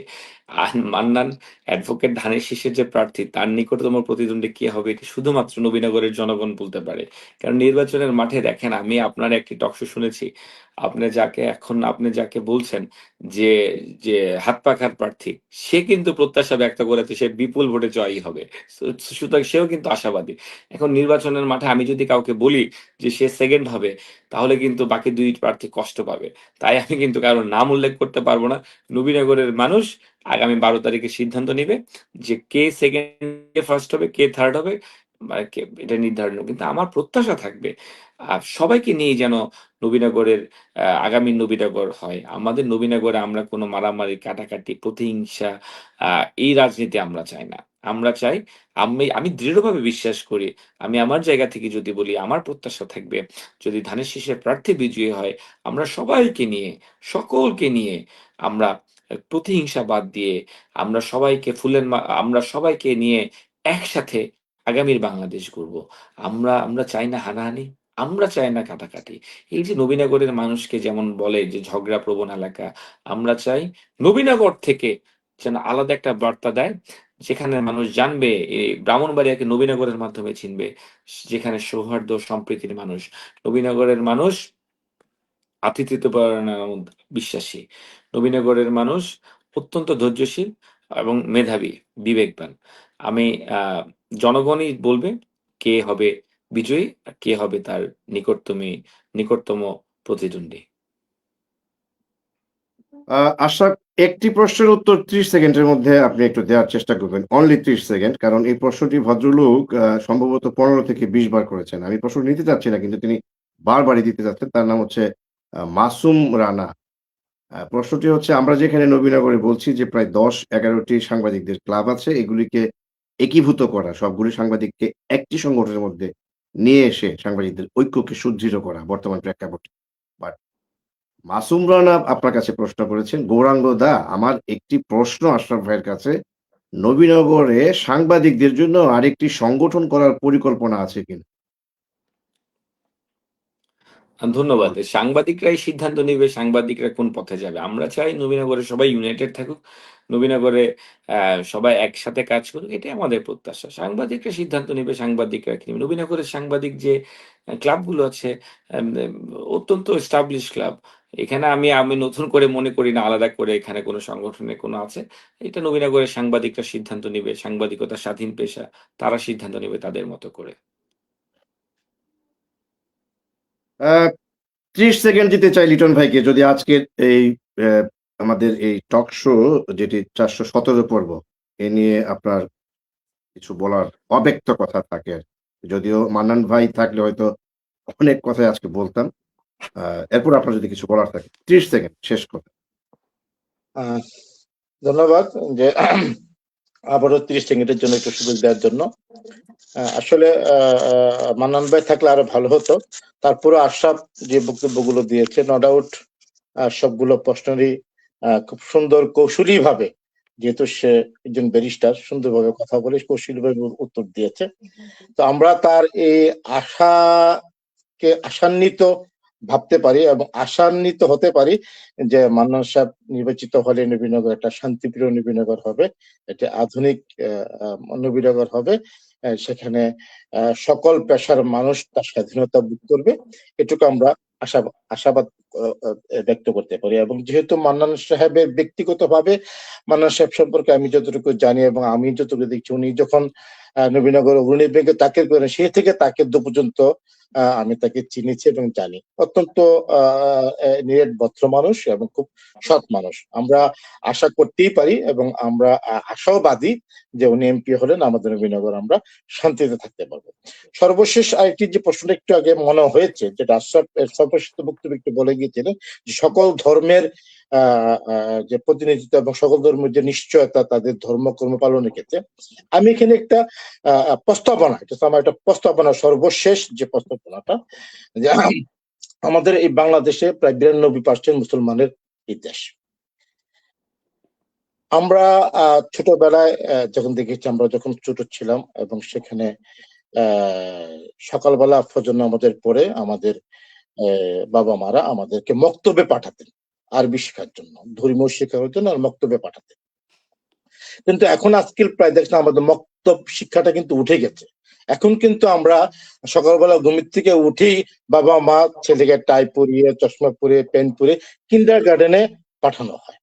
আমার প্রশ্ন কিন্ডার গার্ডেনের বিপক্ষে নয়। আমার প্রশ্নটা হচ্ছে যে এই সকালবেলা যে ভোর টাইমে আমরা যে ধর্মীয় শিক্ষাটা, মক্তবের যে শিক্ষাটা আমরা শিখতাম, ধর্মীয় আচার ব্যবহার বা ধর্মীয় যে শিক্ষাটা শিখতাম, এই ধর্মীয় শিক্ষাটা কিন্তু আজকাল আমাদের ছেলেমেয়েরা পাচ্ছে না। যার কারণে আমাদের এখন আধুনিক ছেলে মেয়েদের মাঝে আমাদের অনেক কিছুই আমাদের মানে কি বলবো নীতি নৈতিকতা অথবা মানিমান্যতা বা এই ধরনের শিষ্টাচার কিন্তু নাই। আমাদের আসলে এই ধর্মীয় শিষ্টাচারটা কিন্তু আমাদের বিলুপ্ত হয়ে যাচ্ছে। এখন আমাদের প্রস্তাবনা থাকবে যে মান্নান ভাই যদি এমপি হন, তাহলে এই সকল কিন্ডার গার্ডেন গুলোর সাথে বসে তাদেরকে সময়টা চেঞ্জ করে দেওয়া। যেমন আমাদের সরকারি প্রাথমিক বিদ্যালয়গুলো কিন্তু সেখানে 10টায় টাইম দেওয়া আছে, 10টা থেকে তারা বিকাল 4টা পর্যন্ত দুপুরে লাঞ্চের সময় টাইম দেওয়া শেখায়। সেক্ষেত্রে কিন্ডার গার্ডেন গুলো কিন্তু তারা সেই সময়টা 9টা বা 10টা করতে পারে। তাহলে কিন্তু আমরা সুযোগটা পাচ্ছি যে সকালবেলা ভোরবেলা যে মসজিদে যে মক্তব শিক্ষাটা হতো, প্রত্যেকটি মসজিদে কিন্তু সেই মক্তব শিক্ষাটা চালু হলে আমাদের ছেলেমেয়েরা কিন্তু ধর্মীয় নীতি আদর্শের মধ্যে দিয়ে কিন্তু নৈতিকতা শিক্ষার একটা প্রাথমিক স্তর, এই স্তরটাকে যে পুনর্জাগরণ করে এবং কিন্ডার গার্ডেনও চলবে, কিন্তু সে সময়টা চেঞ্জ। সকালবেলা তাদের যে করা হয় 7টার সময় বা 4:30টার সময় স্কুল, সেটাকে চেঞ্জ করে 9টা বা 10টা করা যায়। একটা পদক্ষেপ আপনারা গ্রহণ করবেন কিনা? ধন্যবাদ। অত্যন্ত সুন্দর এবং সময়োপযোগী একটি প্রশ্ন। কারণ ধর্মীয় শিক্ষা সকলের প্রয়োজন। আমরা যতই শিক্ষিত হই না কেন, ধর্মীয় শিক্ষা ব্যতীত কেউ তার মানবিক গুণাবলী বা মানুষের প্রতি যে পরোপকারী যে মানুষের যে মানসিকতা, সেটা কখনোই সৃষ্টি হয় না। আমরা কিন্তু ধর্মীয় শিক্ষার কারণেই অনেক খারাপ কাজ থেকে বিরত থাকি। মুরুব্বিদেরকে আমরা শ্রদ্ধা করি। আমরা ধর্মীয় শিক্ষার কারণে কিন্তু আমাদের টিচারকে সম্মান করি, পিতামাতাকে সম্মান করি। এই ধর্মীয় শিক্ষাটা নাই বলেই কিন্তু হয়তোবা কম থাকাতেই কিন্তু আমরা দেখি যে পশ্চিমের যে কান্ট্রি গুলোতে আছে সেগুলোতে কিন্তু পিতা-মাতাদেরকে অতটা আমাদের এই যে বাঙালির যে কালচার অথবা আমাদের মুসলিমদের যে কালচার, সেটা কিন্তু থাকে না। আপনারা দেখবেন ওখানে কিন্তু আ অনেকটাই কম। ধর্মীয় শিক্ষা অত্যন্ত গুরুত্বপূর্ণ। আমাদের যে নতুন যে শিক্ষা বাংলাদেশে এই বিগত ১৭ বছরে যে সেক্টর থেকে একবারে ধ্বংস করে দেয়া হয়েছে, সেটা হলো আমাদের শিক্ষা সেক্টর। আপনি যদি দেখেন বিগত ১৭ বছরে খালি এসএসসি, এইচএসসি পরীক্ষা দিলে মানুষ পরীক্ষা দিয়েছে, অটো পাসের মতো হয়েছে। জিপিএ 5 ভুরি পেয়েছে। যে জিপিএ 5 পেয়ে তারা এখন ভালো কলেজে ভর্তি হতে পারে নাই, বা আবার ডাবল জিপিএ অথবা গোল্ডেন 5 পেয়ে মানুষ ইউনিভার্সিটি সিকিউর করতে পারে নাই। এভাবে কিন্তু আমাদের যে তারেক রহমানের যদি রাষ্ট্র মেরামতের যে যে অঙ্গীকার, সেখানে কিন্তু শিক্ষানীতিতে কিন্তু বিশাল পরিবর্তন আসবে। আমি দৃঢ়ভাবে বিশ্বাস করি শিক্ষানীতির মধ্যে অন্যতম একটি অংশ হবে ধর্মীয় শিক্ষা। সকল ধর্মের মানুষজন যেন একটা ধর্মীয় শিক্ষায় শিক্ষিত হতে পারে, মূল্যবোধ যেন গড়ে উঠাতে পারে, সেজন্য অবশ্যই ধর্মীয় শিক্ষাকে প্রাথমিক থেকে শুরু করে সকল স্তরে স্থান দেওয়া হবে বলে আমি দৃঢ়ভাবে বিশ্বাস করি। অনেক ধন্যবাদ ব্যারিস্টার আশরাফ। ধন্যবাদ আমাদের সিনিয়র সাংবাদিক মাহবুব আলম লিটন, আজকের প্রশ্নকর্তা। প্রিয় দর্শক, যারা এই মুহূর্তে যুক্ত হয়েছেন তাদের জন্য আমি আবারও বলতে চাই, কারণ অসংখ্য মানুষের আমার প্রতি বেশ অভিযোগ যে আপনি লিখলেন কি আর দেখাচ্ছেন কি? এরকম একটি প্রশ্ন বারবার আসছে যে আ বলা আছে যে আজকে জনতার মুখোমুখি হবেন এমপি প্রার্থী বিএনপির মনোনীত অ্যাডভোকেট এম এ মান্নান। কিন্তু দেখা যাচ্ছে এখানে ব্যারিস্টার আশরাফুর রহমান। এটির কারণ হচ্ছে যে আজকে পূর্ব নির্ধারিত ৮ই ফেব্রুয়ারিতে অ্যা মান্নান ভাই সর্বশেষ যে জনতার মুখোমুখি আমরা গত ২ তারিখ চালু করেছিলাম। ৪ জন প্রার্থীকে নিয়ে। তার মধ্যে ৩ জন প্রার্থী ইতিমধ্যে আমরা এই প্রোগ্রামটি করেছি। আজকে রাত 10:30 টায় মানন ভাইয়ের সঙ্গে সন্ধ্যাবেলা কথা বলব সেটি ফাইনাল করি। কিন্তু আগামীকাল অ্যাডভোকেট এম এ মান্নানের ধানের শীষ প্রতীকের সর্বশেষ একটি নির্বাচনী জনসভা রয়েছে নবীনগরের পাইলট উচ্চ বিদ্যালয় মাঠে। সেই জনসভাটি নিয়ে তিনি খুব ব্যস্ত রয়েছেন এবং 8:30 টার দিকেও তিনি কাইতলা থেকে আমার সঙ্গে যুক্ত হয়ে বলেছিলেন যে তিনি ১০ মিনিটের জন্য হলেও তিনি যুক্ত হবেন। কিন্তু তার কালকের জনসভা নিয়ে এতটাই ব্যস্ত হয়ে পড়েছেন, পরে আমাকে তিনি ফোনে বললেন যে, "আমি অপু আজকে কোনোভাবেই যুক্ত হতে পারব না। তবে আমার প্রতিনিধি হিসেবে আমার ব্রাহ্মণবাড়িয়া জেলা বিএনপির যে আ আইন বিষয়ক সম্পাদক ব্যারিস্টার আশরাফুর রহমান যিনি সুপ্রিম কোর্টে কর্মরত আইন পেশায়, তিনি আমার পক্ষে আজকে কথা বলবেন এবং আমার পারমিশন তাকে আমরা দিয়ে আপনার এখানে পাঠাচ্ছি।" সে কারণেই মূলত আসলে যারা আমাকে বারবার খোঁচা দিচ্ছেন যে, আ লিখলেন কি আর আনলেন কি? এটির উত্তরটা হচ্ছে যে মান্নান ভাইয়ের কালকে জনসভাটা তিনি ব্যস্ত থাকায় তার পক্ষে আমাদের ব্যারিস্টার আশরাফ দীর্ঘ প্রায় ১.৫ ঘন্টা ধরে আ আমাদের সমকালের প্রতিনিধি সিনিয়র সাংবাদিক মাহবুব লিটনের প্রতিটি প্রশ্নের কিন্তু খুব চমৎকার করে জবাব দিয়েছেন তার স্বভাবসুলভ ভঙ্গিতে। এবং আমার অসংখ্য প্রশ্ন ছিল আজকে যেহেতু মান্নান ভাই সিনিয়র একজন নেতা। তিনি ব্রাহ্মণবাড়িয়া জেলা বিএনপির দীর্ঘদিনের কনভেনর ছিলেন। অভিনগর উপজেলা বিএনপির সভাপতি এখনো আছেন। ব্রাহ্মণবাড়িয়া জেলা আইনজীবী সমিতিরও তিনি প্রেসিডেন্ট ছিলেন। সব মিলিয়ে তার কাছে আমার অনেক প্রশ্ন ছিল, আমাদের প্রশ্ন ছিল, মানুষের অনেক প্রত্যাশা ছিল এবং আশা করেছিলাম যে তার কাছ থেকে অনেক কিছু আজকে প্রশ্নের মধ্য দিয়ে সেগুলি মানুষকে জানানো। কিন্তু সেই প্রশ্নগুলো করতে পারিনি এবং এমন কিছু প্রশ্ন ছিল যে প্রশ্নগুলো ব্যারিস্টার আশরাফকে দিলে হয়তো ব্যারিস্টার আশরাফ বিব্রত হতেন যে কারণে আমরা সেই প্রশ্নতে যাইনি।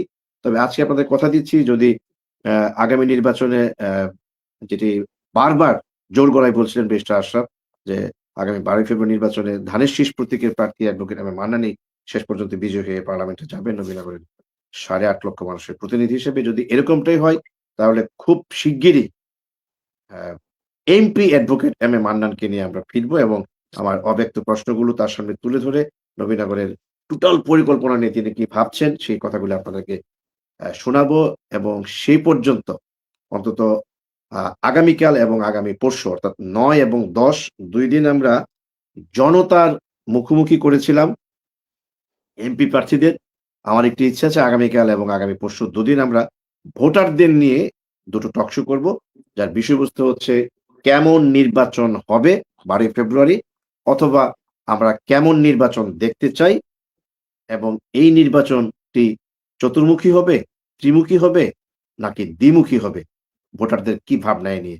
এই সমস্ত বিষয়ের উপর খোলামেলা আলোচনা করব আগামী ২ দিন।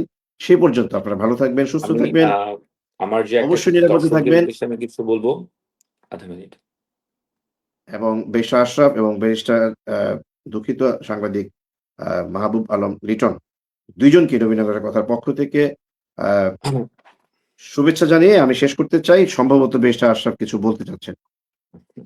আমি যারা এতক্ষণ দীর্ঘক্ষণ ধরে দেখছেন আমাদের লাইভ টক শোটি, আমি তাদেরকে ধন্যবাদ এবং কৃতজ্ঞতা জানাচ্ছি। আমি করজোড়ে ক্ষমা চেয়ে নিচ্ছি আমাদের ধানের শীষের প্রার্থী অ্যাডভোকেট আব্দুল মান্নানের পক্ষ থেকে। তিনি তার শত ব্যস্ততার জন্য এবং কারিগরি শুধু ব্যস্ততার সাথে উনি এত প্রত্যন্ত অঞ্চলে গিয়েছেন যেখানে তার কারিগরি ত্রুটি, নেটওয়ার্ক ঝামেলার কারণে তিনি হয়তো আজকে যুক্ত হতে পারেনি। তিনি আপনাদের সকলের কাছে দুঃখ প্রকাশ করেছেন। তিনি কোনোভাবেই যুক্ত হতে পারেননি। কারণ উনি অনেক প্রত্যন্ত একটা জায়গায় আছে যেখানে অনেক জনসমাবেশের মধ্যে আপনারা জানেন হাজার, হাজার মানুষ হচ্ছে। একটি নির্বাচনী আমেজ। উনি তার কারিগরি সমস্যা কারণে মূলত যুক্ত হতে পারছে না এবং ব্যস্ততার কারণে ইনশাআল্লাহ উনি আপনাদের মাঝে আসবেন। এসে উনি আপনাদের মাঝে আবার আপনাদের সাথে মত বিনিময় করবেন। আমি পরিশেষে আ আমি একটি কথাই বলব যে আমাদের সুযোগ এসেছে একজন সৎ, একজন যোগ্য, একজন দুর্নীতিমুক্ত ব্যক্তিকে আ নির্বাচিত করার যে তৃণমূল থেকে উঠে এসেছেন। আমরা শুধুমাত্র মান্নান সাহেব যদি জিতে যায় তাহলে জিতে যাবে তৃণমূল। মান্নান সাহেব যদি জিতে যায় তাহলে জিতে যাবে ২৪ এর গণঅভ্যুত্থানের স্পিরিট। মান্নান সাহেব যদি হেরে যায় তাহলে হেরে যাবে চব